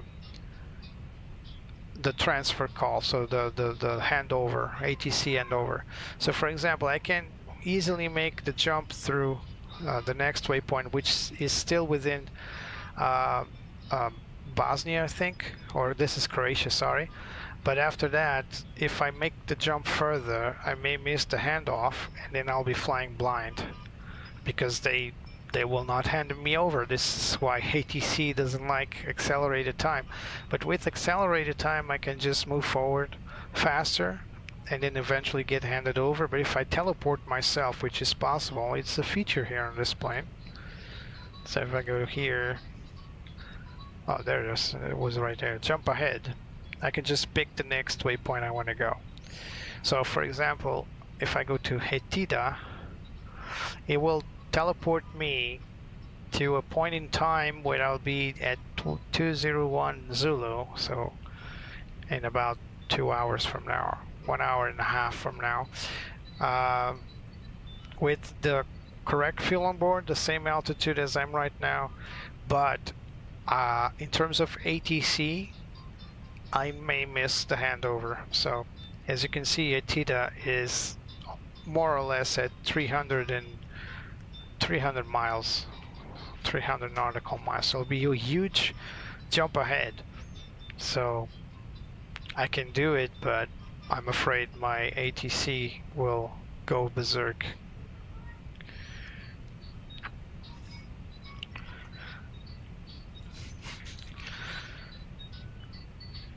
So Etida is already, where is it? I can barely see anything with this. So this is the next waypoint, which is VBA. So Etida is right here. So it's right there. So it's still a long way to go. I'm gonna risk it because I don't want you guys to be waiting. So here we go. Wish me luck. Confirm. And we warped. Look at that.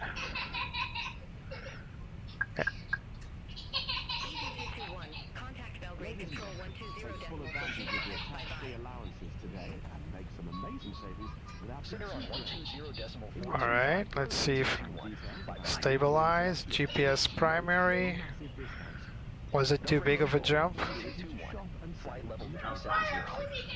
If you'd like to see any products, have any questions, or would like to make great savings, And meanwhile, our flight attendants are selling stuff. So we were handed over. Contact Sophia Control We are being handed over to Sofia. Center on 122.75. Easy 221. Went better than I expected. Sophia Control, Easy 221. Good evening. Flight level 370.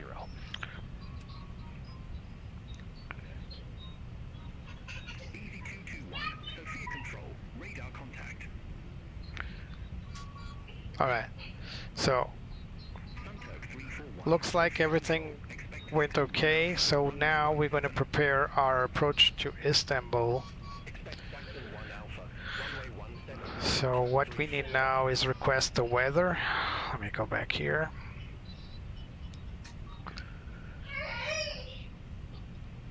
So METAR requested. Bravo. Sophia Control, expect ITEC 1 Quebec. Runway 3 for left. So let's insert our weather data. Runway 34 left. Turkish So they're landing at 34 left according to what ATC is calling. Turkish 7 Foxtrot Lima. Sophia Control. So, expect ITEC oh, 1 Quebec. Runway 3. this is the TAF. I didn't want the TAF, but anyway. QNH 1083. 34 left. Turkish 7 Foxtrot Lima. Temperature is 24. Sophia Control, expect ITEC 1 Quebec. Runway 3 for left. Wind is 060 at 11. Runway 3 for left. Turkish 9 Charlie Alpha.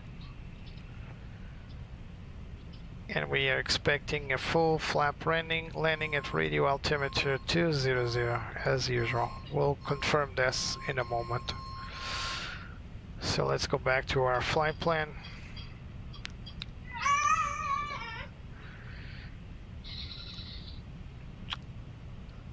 Flight plan claims to be 35 right, so not 34 left. We'll have to confirm that closer. But we are clear through the Rilex 1 Alpha. That's already inserted, by the way. We'll just need to wait for them to give me Radar contact. the confirmation for descent. We got a lot of flights here. Julia Lima. Contact Anchor Control 119.3. Bye-bye. So we got one plane, it's pretty much on our same flight level as we are. There it is. Lima. Let's hope it's not a factor. Yesterday we had to climb twice due to traffic. Not yesterday, in the last A380, Boeing A380 flight. We're going to have to monitor this. So yeah, so I think I think we're gonna start our descent in about, Turkish for 0 Bravo. I take 1 Quebec. Runway 3 for left. Report yeah, 160 miles, so still ways off, but we're 1 Quebec. Runway 34 left. Ready for descent. Turkish 40 Bravo. we might do another jump to Turkish for 0 Bravo. Descend to flight level 290. Gasru is a bit too close. 290. Turkish 40 Bravo. If we go to Gasru, we need a clearance before that. Let's wait a little bit. I'm not gonna make that jump. 9 Charlie Alpha. You were assigned flight level 370. I show you at flight level 357.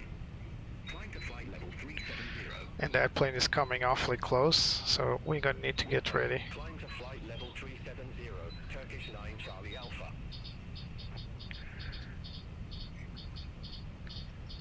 Turkish 7 Foxtrot Lima. I take 1 Quebec. Runway 3 for left. AI traffic. For descent. Here we go. Traffic. Eric 1 Quebec. Runway So the ready for descent. Turkish 7 Foxtrot Beyond Lima. ATC is not really good in separating traffic. 7 Foxtrot Lima. Descend to flight level 250. Descend to flight level 250. Turkish 7 Foxtrot Lima. That guy is 1,900 feet below us.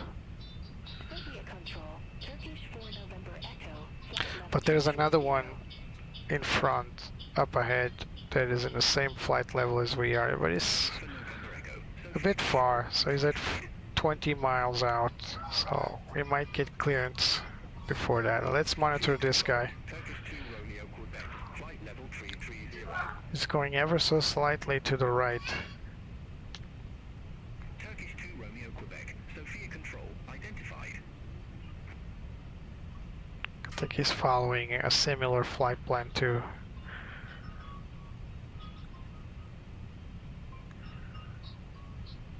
So we got a fuel on board warning.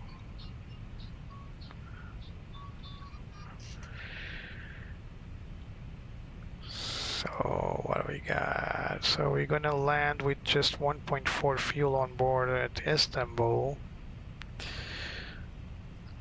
I'm not sure that's...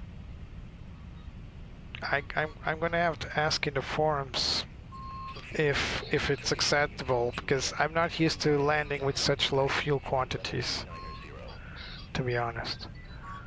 We did make the big jump up ahead, and that's a regular warning, so we got a FOB, so fuel on board below 3 tons. We can turn off our seatbelt signs. We no longer have thunderstorms. Like I was saying, this is a standard warning just to let the crew know that we got less than 3 tons of fuel. 3,000 kilograms, not 3,000 tons. No plane in the world would take that. Let's go for landing performance. So we believe it to be 24 left, Level 250. Turkish 40 Bravo. because they're clearing to that runway. Turkish 7 Echo Tango. Sophia Control. Expect ITEC 1 Quebec. Runway 3 for left. But ITEC 1 Quebec. we'll Runway wait a 3 bit. left. Turkish 7 Echo Tango. We'll not make the performance just yet. We'll wait a bit. We're still not in top of descent. 0 Bravo. Contact on So we are clearing a conflict. 5. Have a good evening. Now let's monitor the other one that was 20 miles ahead. 127.6. He's at co-altitude currently, but is slightly moving to the right, so he might be cleared of conflict. There he is.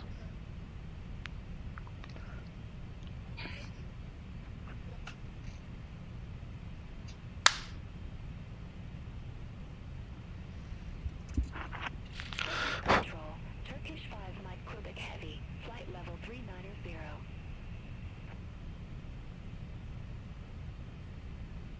Turkish 5 Mike Quebec Heavy. Sophia Control. Radar contact. Turkish 7 Foxtrot Lima. Contact anchor at control 119.3. Contact anchor at control 119.3. Turkish 7 Foxtrot Lima. Turkish 7 Echo Tango. You were assigned find flight level 350. I show you at flight level 338. Climb to flight level 350. Wilco, climb to flight This is a very 350. frequent thing. 7HO Tango. That's what you're hearing with Beyond ATC. So it will constantly monitor One uniform the AI to climb to the correct altitude. It's always below for some reason. Contact Encore Control 119.3, Turkish 1 uniform. So we're still at co-altitude. We might have to make a slight left-hand turn here. 6 uniform Echo Heavy. Good evening. We're just prepping that for 100 for a moment. If it doesn't move away from us, if it enters this bubble here, Uniform Echo Heavy. Sophia Control identified. which I think it will, we're going to have to make a slight left-hand turn so we can avoid TCAS. It's preferable than climbing or descending, messing with our performance. We already had a mishap when we were flying with our gear down for so long. That's the reason why we got our fuel low. Actually, just reminded that. So that's why we got low fuel in Istanbul. We spent too much fuel. First with our gear down for quite a while, and then being left at flight level 180 for way too long. So we're about to get a traffic warning.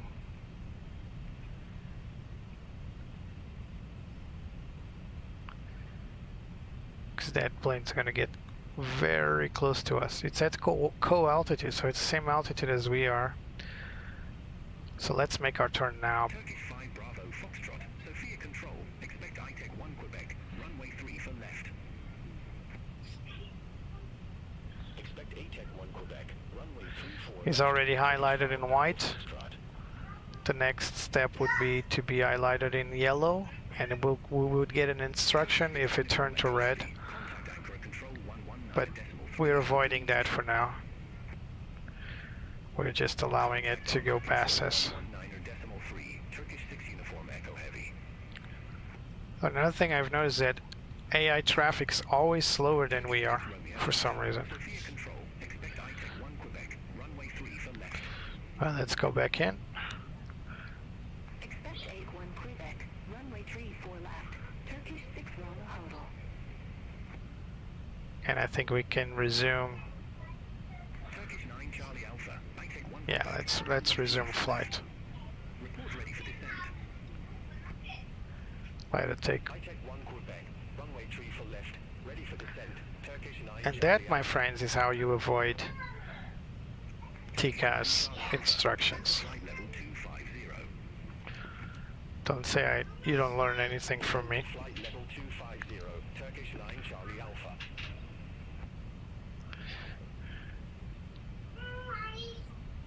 Sunturk 341. Saxon 1 Alpha. Runway 17. Report ready for descent. Saxon 1 Alpha. Runway 17. So again, I see people going for 3-4 left on the ATC. Sunturk 341. Descent to flight level 15. So not sure if that's Istanbul. Descent to flight level 150. Sunturk 34. Istanbul does have a 3-4 as well as a 3-5 runway. We'll see. It's always getting me anxious when I get to this point and I'm not entirely sure what runway I'll be given. I'm not familiar with this airport, so I'm not sure what the dominant winds are.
bye-bye.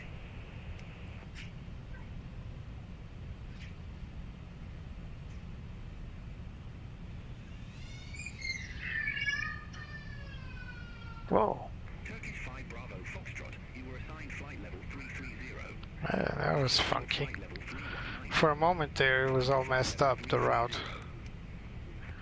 The route was completely messed up. Climb to flight level 330, Turkish 5 Bravo Foxtrot.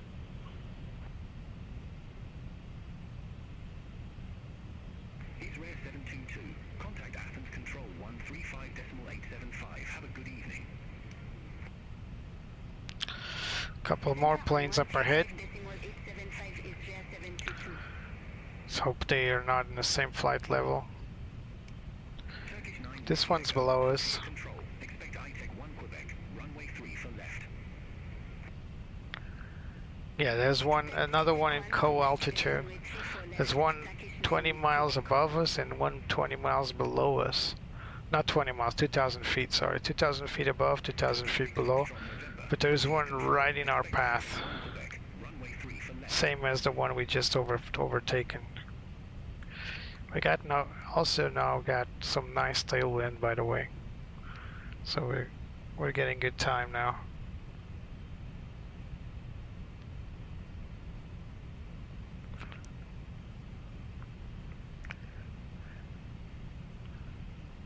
So if you just joined us, we're making this flight between Frankfurt and Istambul. This was supposed to be a Turkish airline flight, but unfortunately I didn't have the Turkish livery available for flight sim Labs A321Neo, so I'm flying the Easyjet A321Neo with a nice Neo paint job. I've already discovered there's a typo here on the other side, but other than that, it's a pretty cool livery. Descend to flight level 250, Turkish 6 Loma Hondo.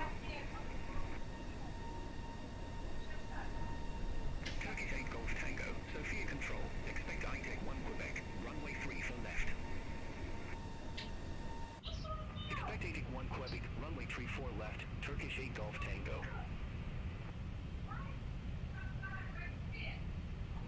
Turkish for Foxtrot Papa, contact anchor at control 119.3.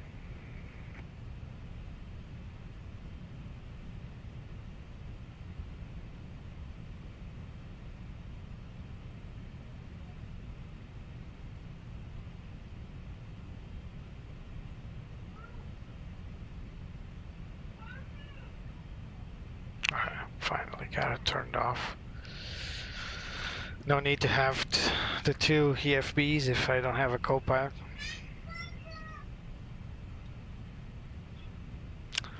So we're in the very last stages of our flight. Sophia Control, expect ITEC 1 Quebec, runway 3 for left.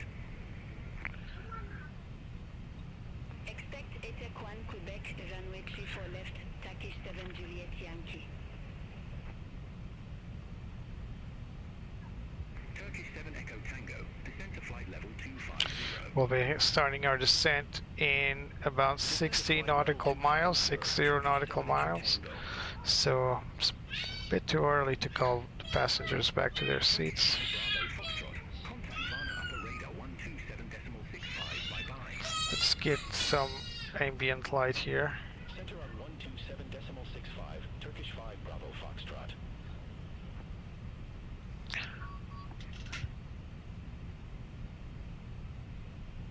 Turkish 7 Juliet Yankee, you were assigned flight level 350. I show you at flight level 339er. Climb to flight level 350. Wilco, a climb to flight level 350 at Turkish 7 Juliet Yankee. Turkish 6 Romeo Hotel, contact anchor at control 119.3. Center on 119.3, Turkish 6 Loma Hondo. Turkish 6 Foxtrot November, ITEC 1 Quebec, runway 3 for left. Report ready for descent.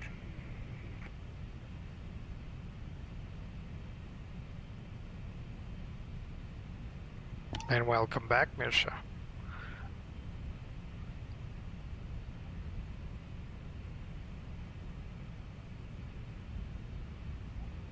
I think we'll be given a same approach as this previous plane, ATEC 1 Quebec for runway 34 left, but we're gonna have to wait for confirmation. Turkish 1 Charlie uniform. Contact Varna upper radar 127.65. Bye-bye. So we got some traffic up ahead again. Varna upper radar 127.65. Turkish 1 Charlie. This one is already descending apparently, so that might not be a factor. This one is above us. Turkish 8 Golf Tango. ITEC 1 Quebec. Runway 3 for left. Report ready for descent. ITEC 1 Quebec. Runway 34 left. Ready for descent. Turkish 8 Golf Tango.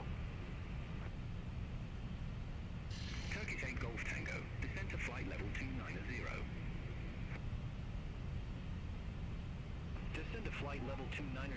Turkish 8 Golf Tango. As long as we stay separated over distance, there's no problem. 7 Echo Tango. The problem is when we are faster than the plane ahead at co-altitude, it could be a problem. Turkish 7 Echo Tango. Or if this plane over here is at 2,000 feet above us, it might start descending into us. ITEC 1 Quebec. So I'm not seeing it yet, but Report ready for descent.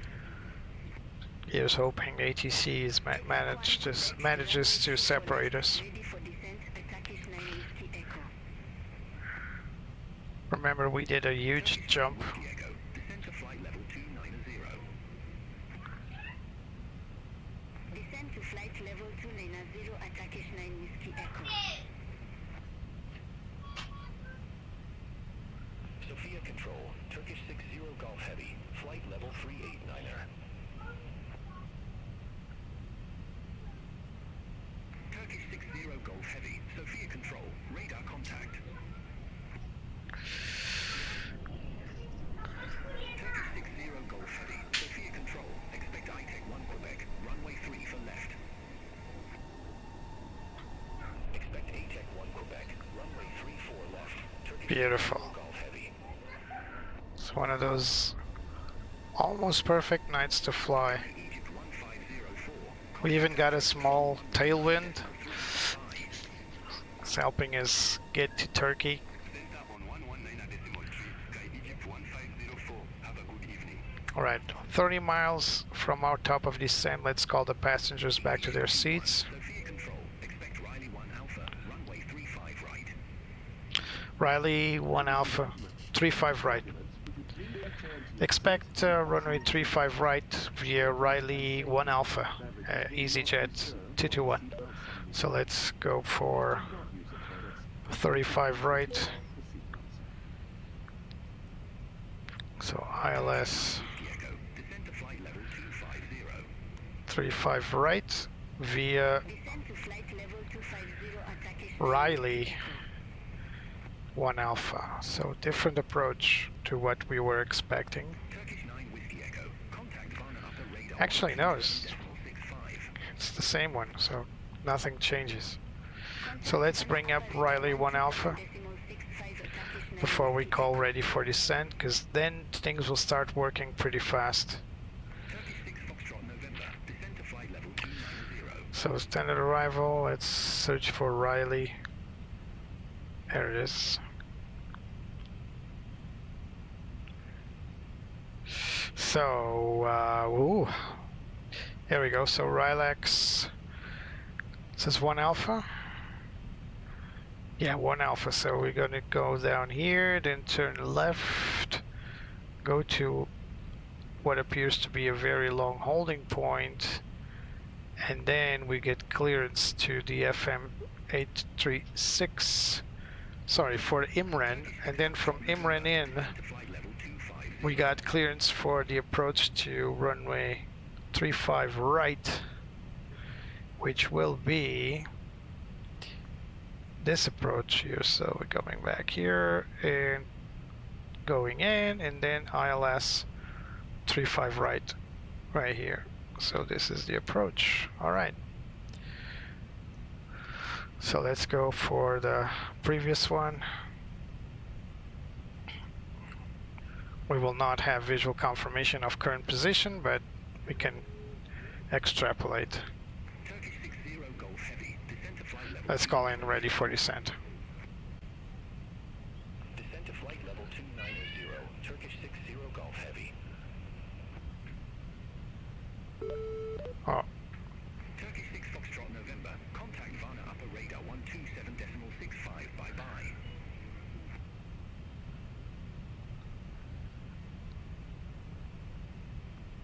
come on, let me talk. This beeping is when I'm trying to speak and it doesn't let me. ATC is stuck right now.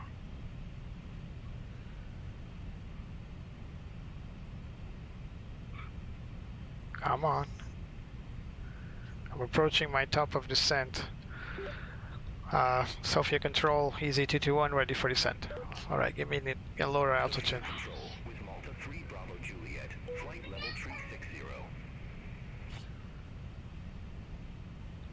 Easy221, Riley 1 Alpha, runway 35 right. Descent to flight level 310. 310? Flight.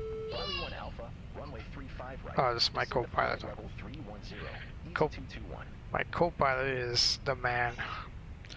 Alright, so this guy is 9,000 feet below us and we're descending, so this could be a factor. We will shortly be landing. Please ensure your cabin bag is Turkish 3 Alpha Papa, Sophia Control. Expect ITEC 1 Quebec, runway 3 for left. We should be clear to flight level 270. Expect ITEC 1 For some reason we're only given 310. Let's hope it's just because of distance. Turkish 8 Golf Tango. Descent to flight level 250. So yeah, we're still ways off. Turkish 8 Golf Tango. Now bear with me. I think this is my first ever approach to Turkey, Istanbul. Again, I've been to Ankara, but not Istanbul. So my first ever attempt to land there, so wish me luck. Turkish 8 Golf Tango. Contact Varna upper radar 12. What am I saying? There's no luck involved. It's all skill, all pilot skill. So 127.65. Turkish 8 Golf Tango. wish me skill.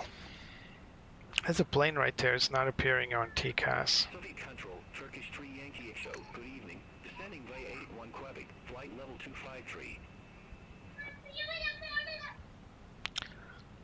Turkish 3 Yankee Echo. Sophia Control.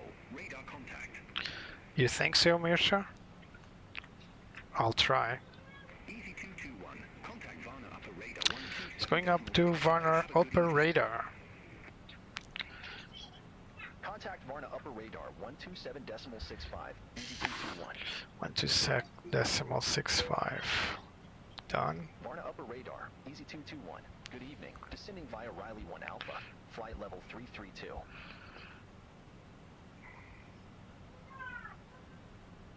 Easy221, Varna upper radar, identified.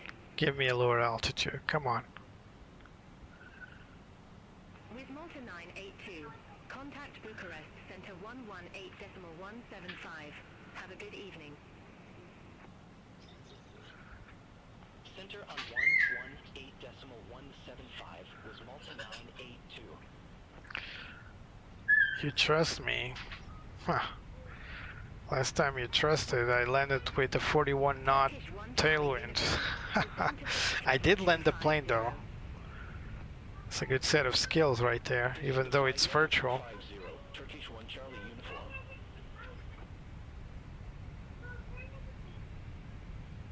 Turkish 1 Charlie uniform, descend to flight level 140. Now that I think about it, I don't think Easyjet flies to Turkey, does he? Do they? Flight level 140. Turkish 1 Charlie uniform.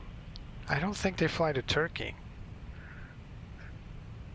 I'm not sure. Easy221, descend to flight level 270.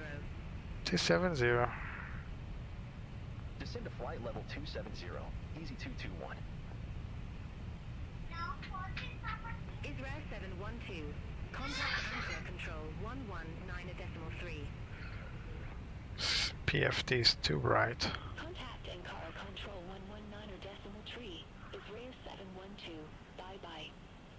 Much better.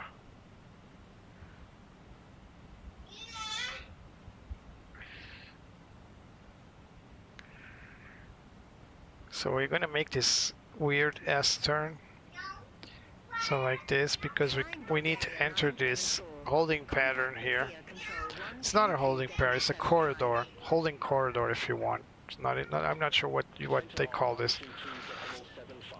So from what I've gathered from other approaches, ATC can just give us direct to any of these waypoints or have us follow this snake line. The idea is that the longer you stay here, you're in the controlled corridor with traffic separation, but if there's no traffic up ahead, they can just clear you. For example, from 824, they can just tell you fly direct to 835 and you'll skip all these. But if you're still inside, it gives you time to separate traffic, to decelerate traffic. So there are different airspeeds as restrictions. What we got here is 250 knots, 230 knots, 220 knots. So if you clear someone to this waypoint here, Impren, directly, you know that you must descend below the minimum altitude, which is, or you should be above what the chart says actually. So if you're going direct to that waypoint Imran, what is it? Imran right here. So you need to be between 4,000 and 5,000 feet at 220 knots. So it's clearing us for 160. Let's do that. Turkish 5 Bravo Foxtrot.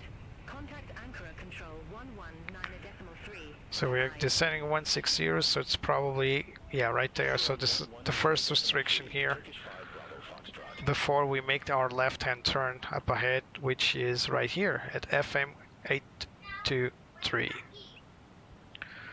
So we've just reduced our speed to 280 knots, but we will be making another deceleration to 250 knots. Turkish 1 Charlie uniform. Let's reduce our range here. So the magenta numbers are the constraints. So set up here.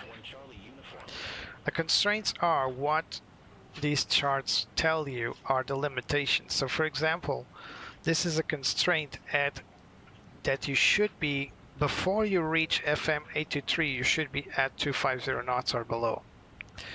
Same with this other constraints. It says that within FM 825, before and after, you should be between 160 and 140.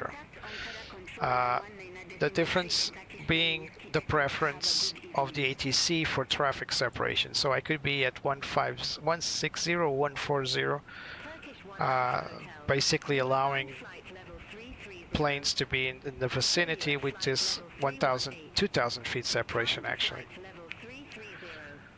A lot of people are they? Oh, all right, from Bristol and Manchester, so not from Frankfurt. I'm sorry, Mircea. Realism is dead, because I flew out of Frankfurt.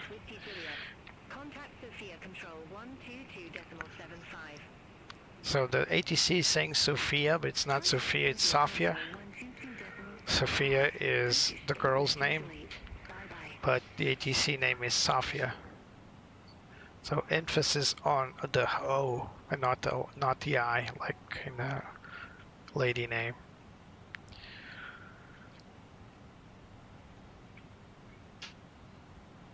Turkish 6 Foxtrot November. Contact Ankara Control 119. So another misspelling. It's not Ankara, it's Ankara. So this is AI talking. So AI needs to learn a lot. I'm not entirely sure how they teach AI to talk, but it's a teachable process. And Beyond ATC is much better than it was a couple of months ago and maybe half a year ago. So they are continuing to improve the product. And when it comes to ATC, synthetic voice is never easy. The only big, huge issue this ATC currently has is, like I said earlier, traffic separation, both on the ground and in flight. It's still very poor, but that's Turkey, right up ahead. So Can we see where the sea is? So the sea is right there. So this is Turkey. Actually, Turkey is much bigger than this. We're being switched off to the center. Like I say, Turkey is much bigger than so there's a huge territory to the right side, but the capital city, Istanbul, as well as most of the important sites for commercial trading and all that are on this small piece of land here.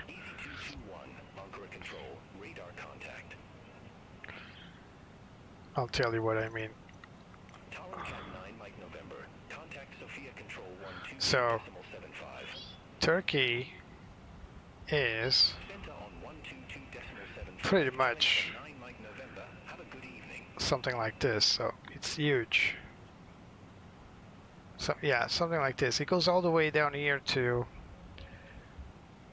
the map doesn't make it justice. So it goes all the way to Syria, it borders Syria. It's huge, but for some reason, most of its most important airports and the capital city of Istanbul is all here, this small piece of land right here. But the whole country is actually pretty big. And there's beautiful places to visit. So I believe, no, I think this is no longer Turkey. Well, trust me, it's very big. If you go to a map, you'll see it. Country is huge, but the capital city and major important ports, trading routes, they all lead to this small little piece of land that we'll be landing in a moment. So we are coming into FM 825, sorry.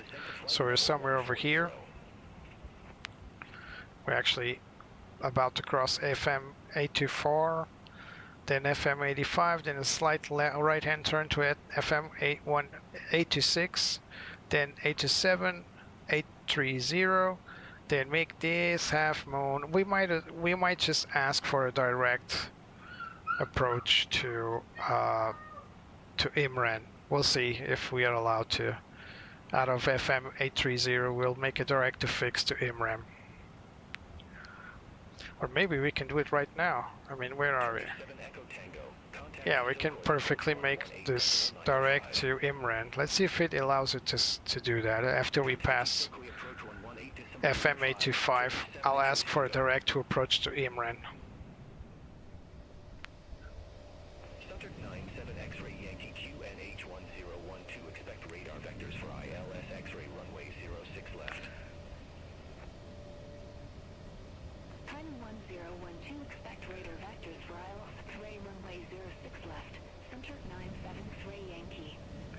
So that's Turkey right there.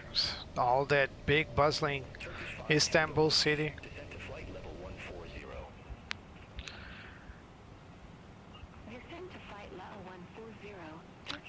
So we are established at flight level 160. When we pass this,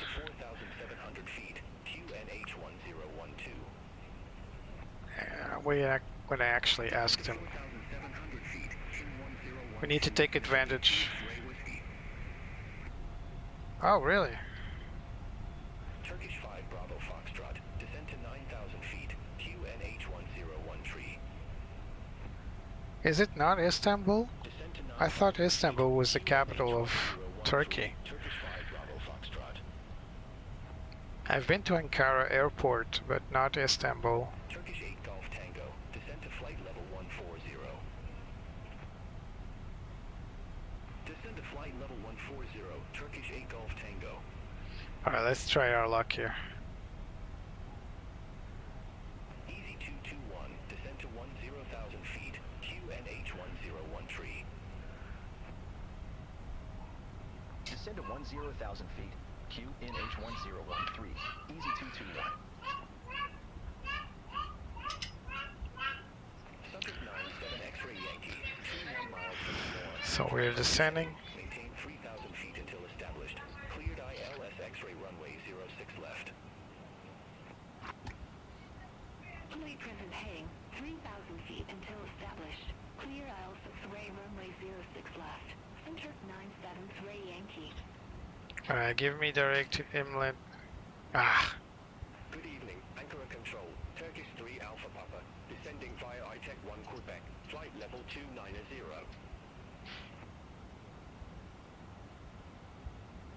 Turkish 3 Alpha Papa, Ankara Control, well, you, radar contact. Mirsha, I thought I knew my geography. Apparently I don't.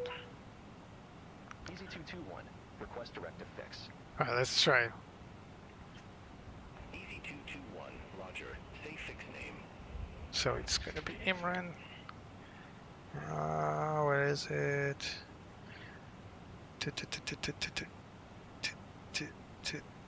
Imran. Here we go. Request direct to Imran. Easy 221. Easy 221. Nah, Identifying your flight too path soon. now. Unable direct Imran at this time. Imran clearance is at 4,000 feet, Anatolia 2 X-ray whiskey. so that's probably why. 5,000 feet, and so that's probably why it is not allowing me to go direct. X-ray whiskey. Turkish 5 Bravo Foxtrot. Contact Isilkoy approach 118.905. Contact Isilkoy approach 118.905. Turkish 5 Bravo Foxtrot. Anatolia 2 X-ray whiskey. Descend to 3,000 feet. Descend to 3,000 feet. Anatolia 2 X-ray whiskey.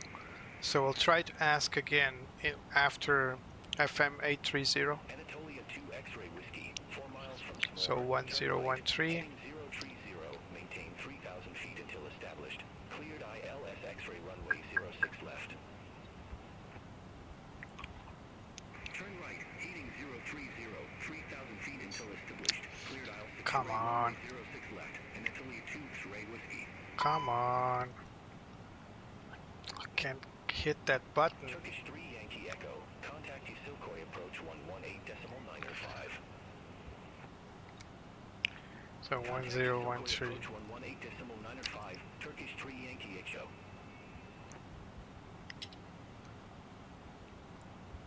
Ankara Control, Turkish 2 Sierra November.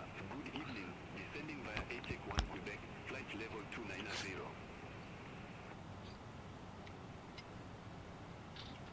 Anatolia 2 X-ray whiskey. Contact Gawkin Tower 120.925. Contact Tower 120.925. Anatolia 2 X-ray whiskey. Bye-bye. When descending below November. Ankara Control identified. 10,000 feet, we need to turn on our landing lights for visibility. Turkish 9 Kilo Yankee. Descend to flight level 130. A lot of planes around here. Descend to flight level 130. Turkish 9 Kilo Yankee.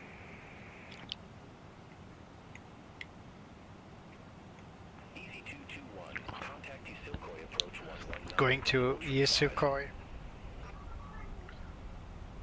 Contact Usilkoy approach 119.35. Easy 221. Usilkoy approach, Easy 221. 10,000 feet with the numbers. Easy 221 Isilkoy approach. Coming 1013, expect the aisles Yankee runway 35 right with the airline transition. Alright, we H1013 already knew that. Yankee runway 35 right with the inland transition. Easy 221.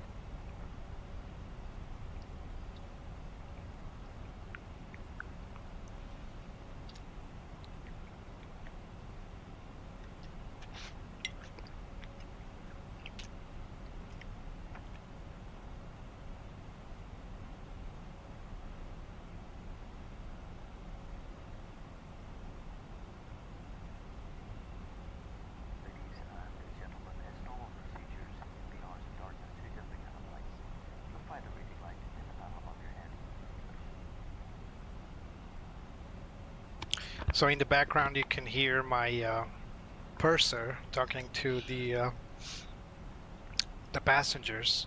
Basically, along the flight, it will tell you the people what to expect. During the cruise, it actually tries to sell people some in-flight beverages and all that. It's pretty cool. It's all pre-recorded, of course. I'm monitoring it here. I can easily turn it off. I just have it at low setting. If you like hearing these things, you can just set it to high. But it's very unrealistic because the cabin door is closed. You shouldn't be able to hear that much. So now these two planes up ahead, they could become an issue because I'm following this procedure, and I think they're doing the same, but their separation is poor from the ATC, and I'm just overtaking them. So I bet, let's see if I get a traffic alert. Probably not, because we're overtaking them by the left.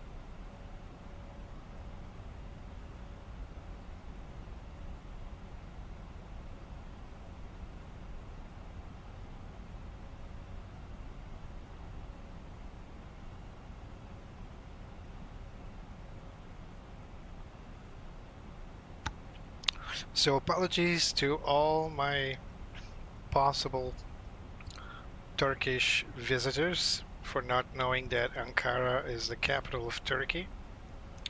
To be honest, I always thought it would be Istanbul. I am very sorry for that. And Mishra here just helped me figure that one out. So, my bad. I know a lot of people that say, not a lot of people, but at least once or twice in my lifetime I heard people saying that, oh, the capital of Spain is Barcelona. Simply because for them it's the most famous city. I think it's the same with Istanbul. 5,000 feet. I just know Istanbul, 5,000 feet. Easy 221. especially from football.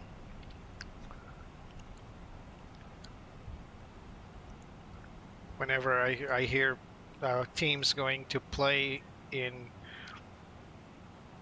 Turkey, most of the times I hear they go to Istanbul. And every time we talk about Turkey, it's always Istanbul, Istanbul, Istanbul. So sorry about that. Did you know that the capital of Brazil is Brasilia? It's not Rio. A lot of people think it's Rio de Janeiro. It's not. I think more people think it's Rio de Janeiro than they think the capital of Istanbul. Oh, sorry, more than they think the capital of any other country in the world. So I'm preparing my landing lights because I keep forgetting them, not because it's procedure. So we'll go back here to our approach checklist. So bow reference set and cross check, 1013 set, bow seatbelt signs are on, our minimum altitude is 200 feet, auto brake will be set to medium. This airplane does not have a dry or wet setting. And engine mode as required will be set to normal for the approach. So we'll make a slight right hand turn and then left for the ILS. So let's turn on our landing system. We're still ways off till we capture anything, but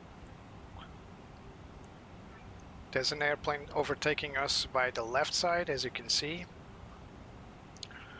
It will probably enter the corridor and the ILS approach before we do. Or we can just race him. What do you think? Yeah, it is the most famous one.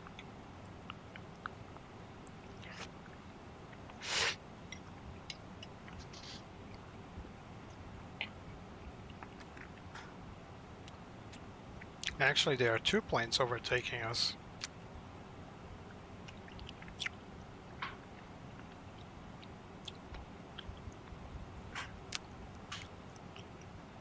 But at this time, to make separation, Cleared direct inland. Cross inland at or above 5,000 feet. Cleared Yankee runway alright, we're 35 clear for right. the Yankee approach to 035 right. I think we selected the Clear direct Yankee inland. one. Cross inland at or above 5,000 feet. Cleared ILS Yankee runway 35 right. Easy 221. Let's confirm we got, yeah, you got the Yankee here. So we did the right thing. Let's go back to our charts here. Select approach. And we got ILSs here, so let's pick the Yankee. So our decision altitude should be 200 meters.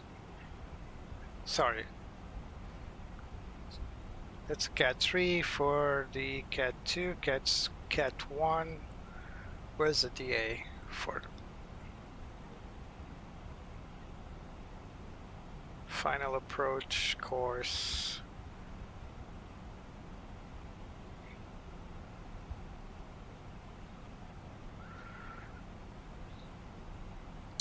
What's our minimums here? This is Cat 3. I need a standard ILS.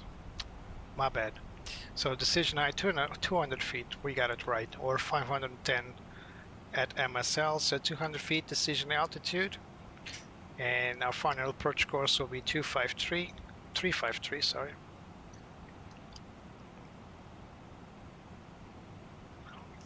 I'm getting a bit concerned with these airplanes, but as we're making a right-hand turn here, farther from the ILS, in order to come back here, I think we'll be alright. Let's confirm our fuel here. Yeah, 1.3. Still a bit lower than desired, but nothing bad to it. So our approach checklist is completed. Now we will do the landing checklist once we are established. We'll continue on a normal automated approach until we're fully established and clear to land, and we'll take over with a manual landing as usual.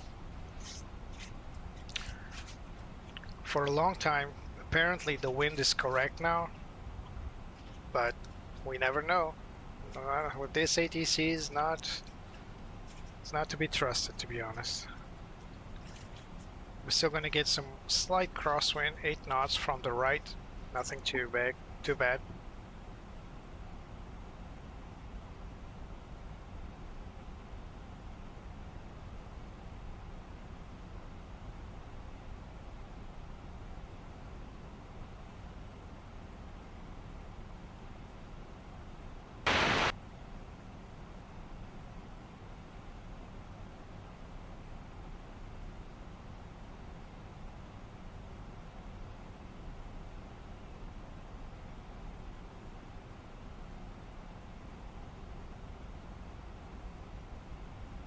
Yeah, the ATC is clearly not following the same path as I am. They could be landing on the other runway, but if they were, they would go to the other side, because I'm landing on the left one. Oh no, I'm landing on the right one, so they're probably all landing on the left one then. Oh well.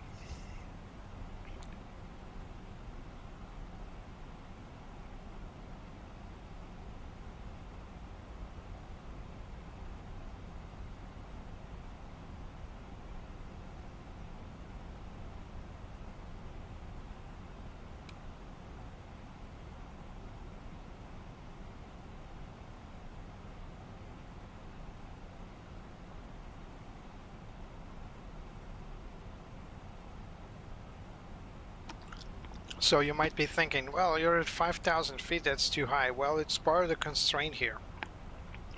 We cannot intercept ILS below 5,000 feet at 210 knots, so even if I wanted to descend quicker, the constraints don't allow me to. I mean, I can do anything, of course, but I mean, if I want to follow the charts, where the fun is. It's an airport right there. I bet people like that, to be there for the approaches on that airport. What's that airport name?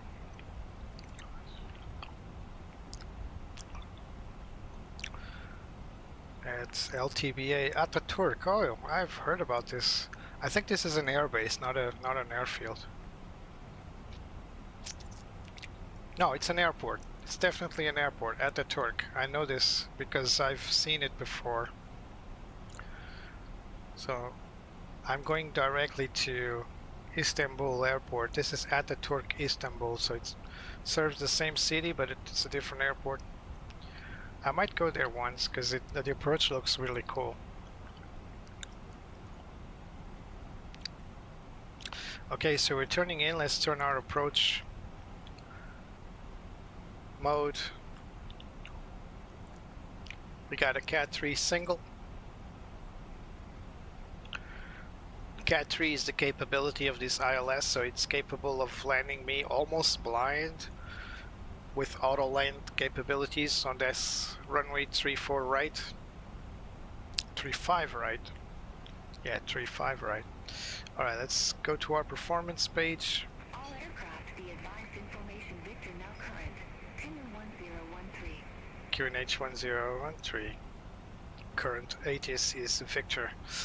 Alright, VAP is 128 knots. Airport's right over there. It's turning in for the ILS. We'll report established once we are. Speed is decreasing to 210 knots. Speed checks flap 1. Allow it to reduce speed a little bit further. There's our airport right there. We are overshooting localizer ever so slightly. Plane should be able to correct it.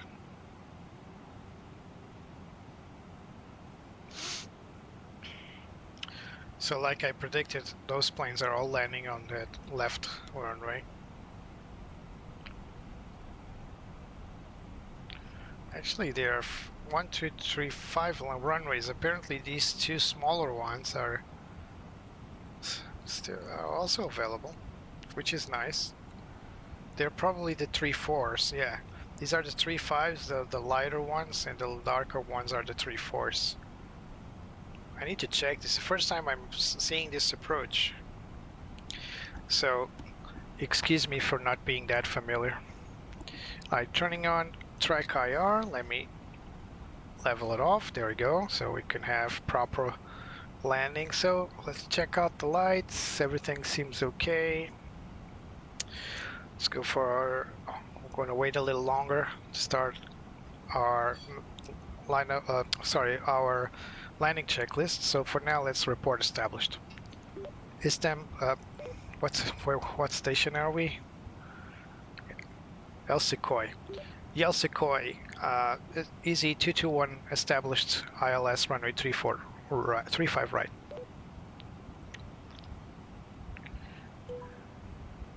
Easy 221, affirmative. Alright, affirmative, that's it. Alright, let's speed check flaps 2.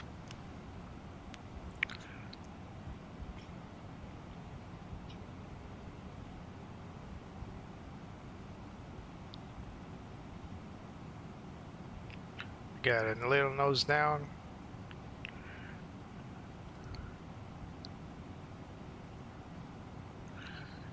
Oh, so we got a crosswind of 9 knots. Istambul Tower 130.8. Over to tower 130.8, easy 221. Istambul Tower, easy 221. ILS Yankee Speed runway check flaps 3. Easy 221, Istambul Tower, wind 065 25 at 9er. Runway 35 right cleared to land. Clear to land. Get down. Runway 35 right, cleared to land. Easy 221.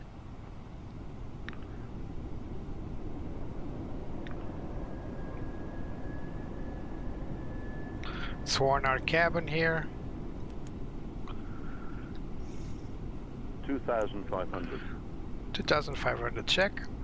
Autopilot off.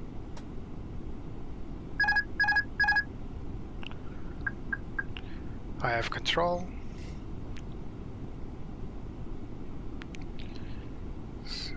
Just keep it on those two green bars. Should be fine. So raise the nose a little bit so we can help reduce speed.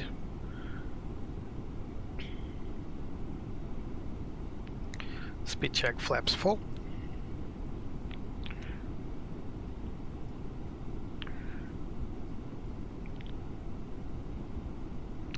Alright. Now let's get our nose down a little bit.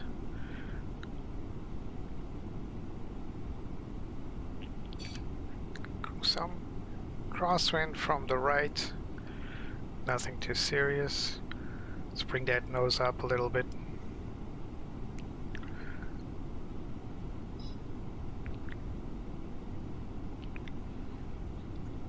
On the glide path.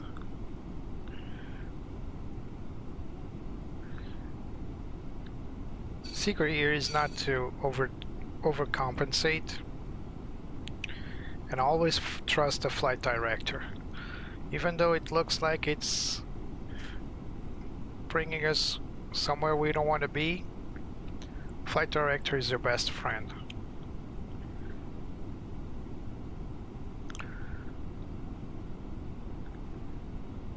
Yeah, that's definitely a runway on the right side. Left side, sorry. Whew.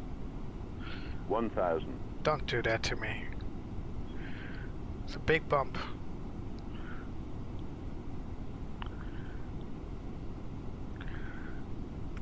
Steady approach.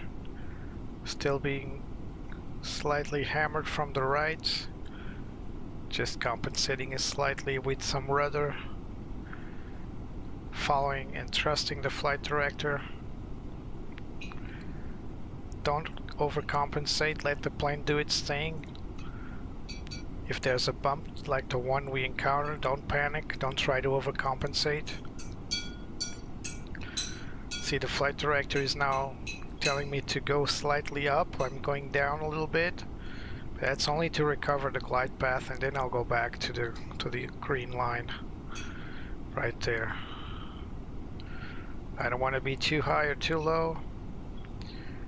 Slightly lower than I wanted. It's okay, we can still recover it. 500. 500 check. Oh, you're right.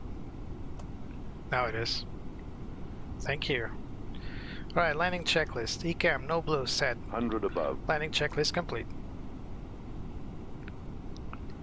Here we go. Minimum. Continue. Slight rudder left, or a bit too low. Can still make it. For some 50. reason. 40. 30. 20. Retard.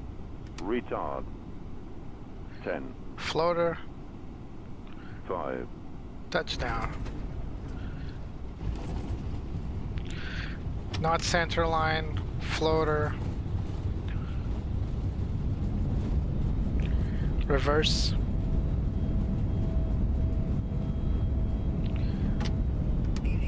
Auto brakes off. Charlie 8. Right at Charlie. Charlie 8, easy 221. We'll see if I can find Charlie. So where's Charlie? This is Charlie. Alright. Charlie 8. He just told me Charlie, so just follow the green light.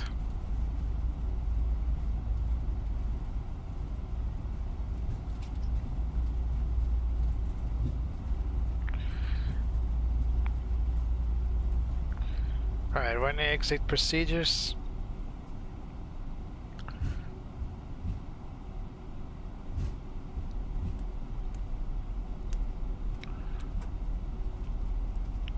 Easy 221, contact ground 122.6.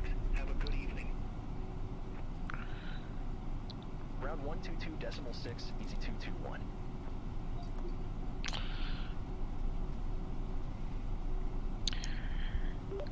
Ground Easyjet 221, request taxi to the gates.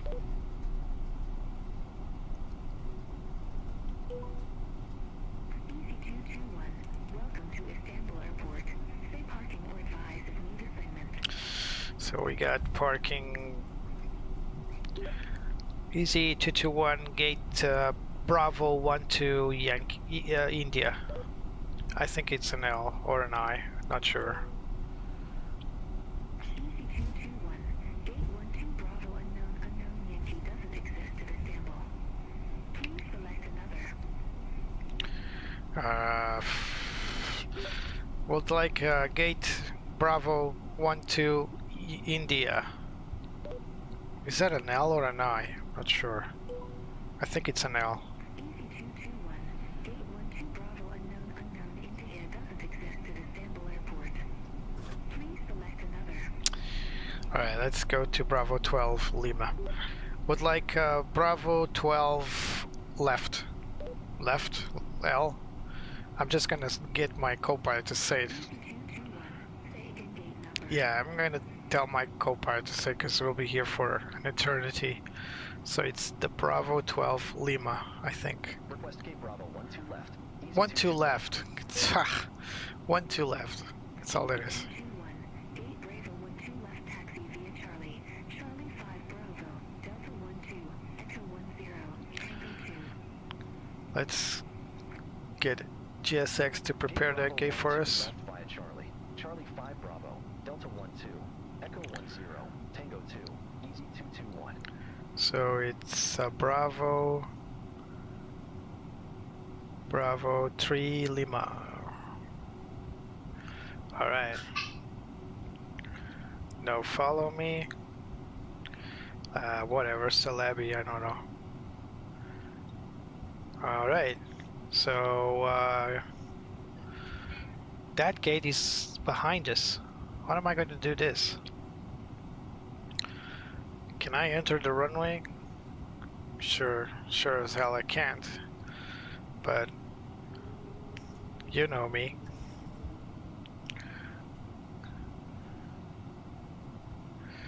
Yep, I'm on the ground, Mirsha. Go figure. Now I have a problem. My gate is behind me. I turned left when I should have turned right. So I'm going to make a nice U-turn here. You guys just cover your eyes. Pretend I'm a badass, awesome pilot. You didn't see anything. Just trying to do things right. And what do you know? What a great U-turn. So now we need to follow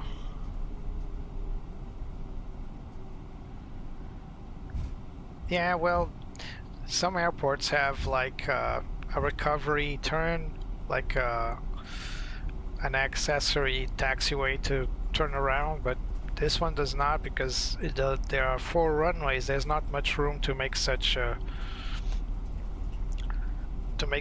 U-turns or big left and right turns. So you either know where you're going or I should have planned this, but I didn't pick up. Well, it needs planning. I need to figure out which gate I'm going to be assigned to, and unfortunately you're only assigned the gate when you touch down. For some reason, Beyond ATC is not really good at assigning gates beforehand. In the future, Simbrief, which is a program I used to plan on my flights, they claim that they're going to add a taxi to gate and a taxi out of gate feature. So I'll be able to pre-program my taxi routes, so that will be cool, but it's not available yet. It's gonna take some time. They say they will add it this year still, but only they know when. So I didn't know this was such a huge airport. I always thought Ankara airport would be the bigger one. Next time I'll fly to Ankara. At least I know a little bit of that airport. I remember the approaches, they were much more linear. Alright, so we are gonna make 1, 2, 3, 4, 5. On the 5th turn, we'll turn left. On the 5th crossing. So we're gonna make a single engine taxi.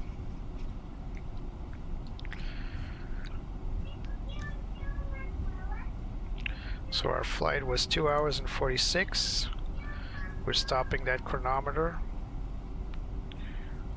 Actually, we stop it on the other way around, like that. So, first intersection. There will be 3 intersections up ahead, and then on the 4th one we'll make our left-hand turn.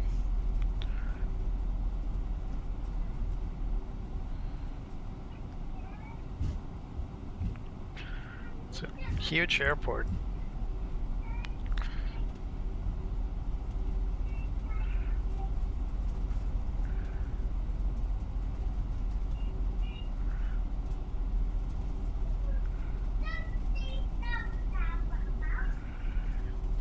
This is an A321. It's fairly easy to maneuver on the ground. I imagine if I had to make that U-turn with the A350, that'll be a tale for my grandsons. So this is the 3rd, and now the 4th. This is the one we turn left. Here we go. Left here.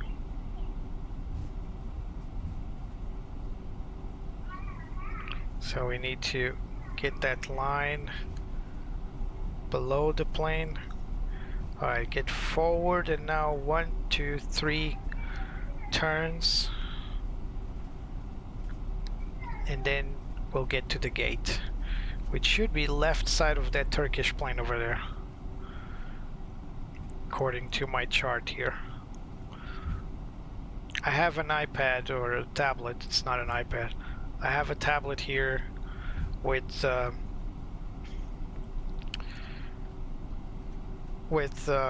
runways and the allocated taxiways, so that's why I know when to turn. Otherwise I will get lost. Alright, so where is it?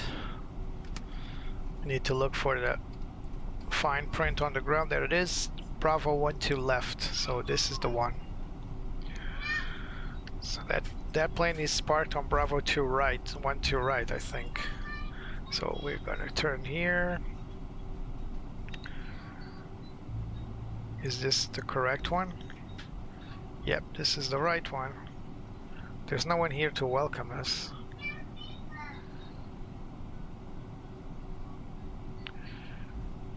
But this is it. This is the one, Bravo 12 left.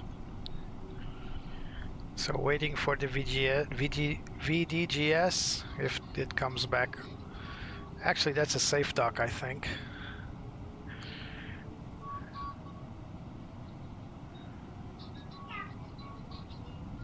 That's not turning on, so we'll just move forth, hoping it comes alive. Come on. Come on. It's not turning on. Alright, let me confirm I'm in the right spot. So this is Bravo 12. Bravo 12 left. That's Bravo 12 right. So that safe dock is not turning on. So I'm just gonna trust my eyesight here.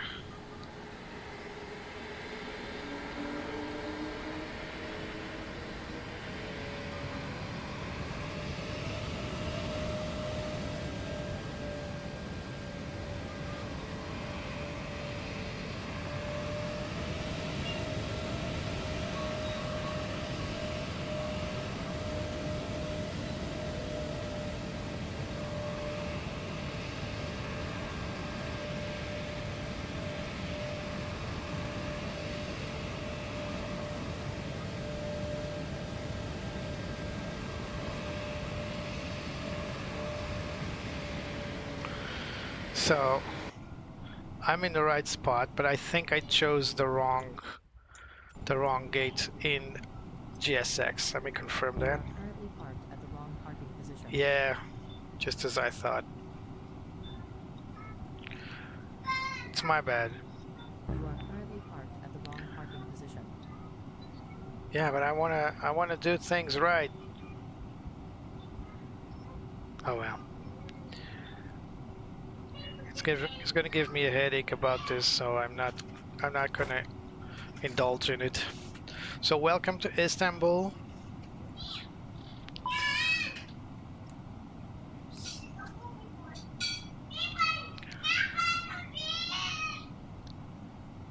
I picked the wrong gate for some reason, and now I can't pick You are another. currently parked at the wrong parking position.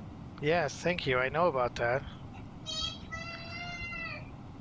You are currently parked at the wrong parking Here's what we're position. gonna do. I'm gonna reset GSX.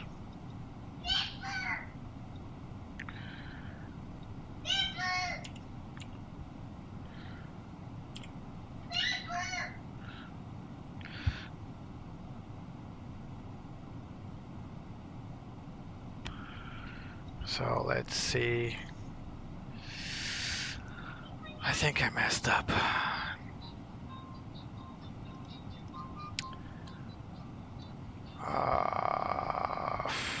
This GSX, man. I want to say several words, but I can't. Sometimes I hate this program so much. They got their money. They don't really care. I'm overreacting here. I know, but it's disappointing, really, because now GSX is just non-functional. So, and now it's gonna trip my plane again. As you can see, it's messed up. It's completely broken. So I'm going to end the flight here so I don't get insane with this. So my engines are off. I got the APU on. I'm going to run my checklist. If you don't want to come back online, it's fine. Sorry, GSX, it just sucks. It does suck sometimes. So if I make a mistake on the gate, I can't relocate it. And if I try to restart GSX, it will go nuts. So I'm not even going to go through the unloading procedure. So we made a 2-hour 47 flight. We spent a little too much fuel in the beginning because of my landing gear mishap, and then for not climbing above 1,800 flight level 180. So we spent a little more fuel than desired, but other than that, the flight was uneventful. The landing was fair. I've done worse. If not for these GSX mishaps, we would have had a very absolutely normal flight. But since we do not have GSX at the moment because it just went nuts, it's not even able to call the menu. It just went nuts, as you can see. And thank you, Virtuali, for having such a bugged program. So parking checklist. Parking brakes are set with chalk set. Engines are off. Wing lights, let's turn them off. Beacon off as well. Nav logo, we'll keep them on. Let's start our unloading of passengers. We'll just use our plane to connect the external controls. So let's connect the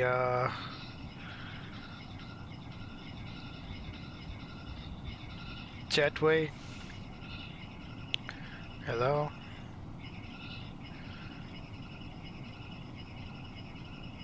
Let's see if I can restart it here. So I'm pretty sure GSX just died. Yeah, it just died. So anyway, I can't even connect the ladders or anything because the plane doesn't have its own ladder system like other products have. So shameful. for GSX. Another example how this program is so bugged sometimes. As you can see, VDGS wasn't working because I picked the wrong. It was my fault in the beginning, so I picked the wrong gate. I picked gate Bravo 3 instead of Bravo 12 because Bravo 3 is the one I had picked previously during my briefing, and that was the one I was intending. But Beyond ATC gave me another gate, 12 Lima. So I went for 12 Lima, but when I called GSX, I made a mistake of calling Bravo 3. There is no way to change that after you pick it, which is unfortunate. It shouldn't be that way. As soon as you move into the parking spot, it will just go nuts. And then when I tried to restart the GSX, it just died. So anyway, that's the perks of flying virtual, right? Real planes don't have these kinds of trouble.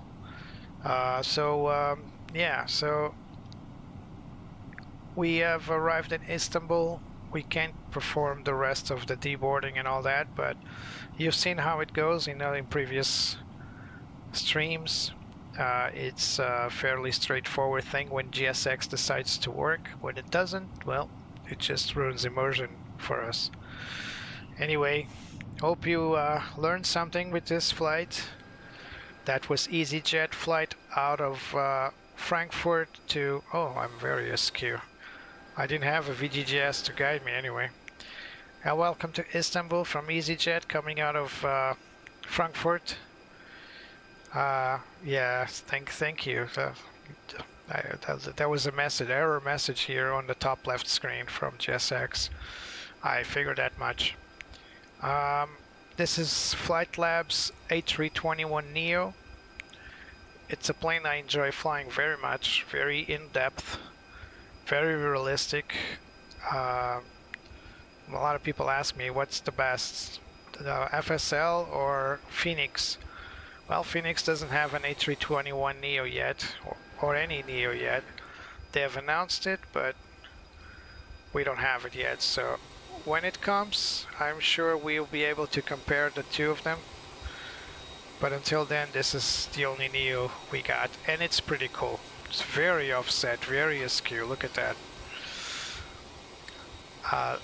Actually, the wing clearance is minimal here, so I should have corrected it a little bit more. Well, yeah, Mirsha, now I need to decide the flight out of Istanbul. So if you guys have any suggestions, let me know.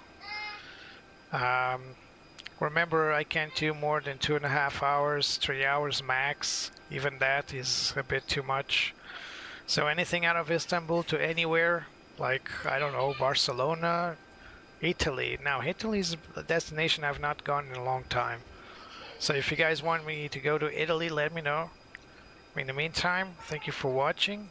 Remember to press like, subscribe if you care to help the channel. I'm just beginning. It's a very humble beginning.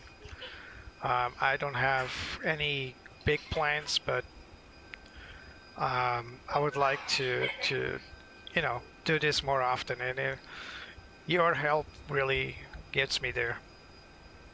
So again, thank you, and hope to see you next time. Bye. Oh, sorry.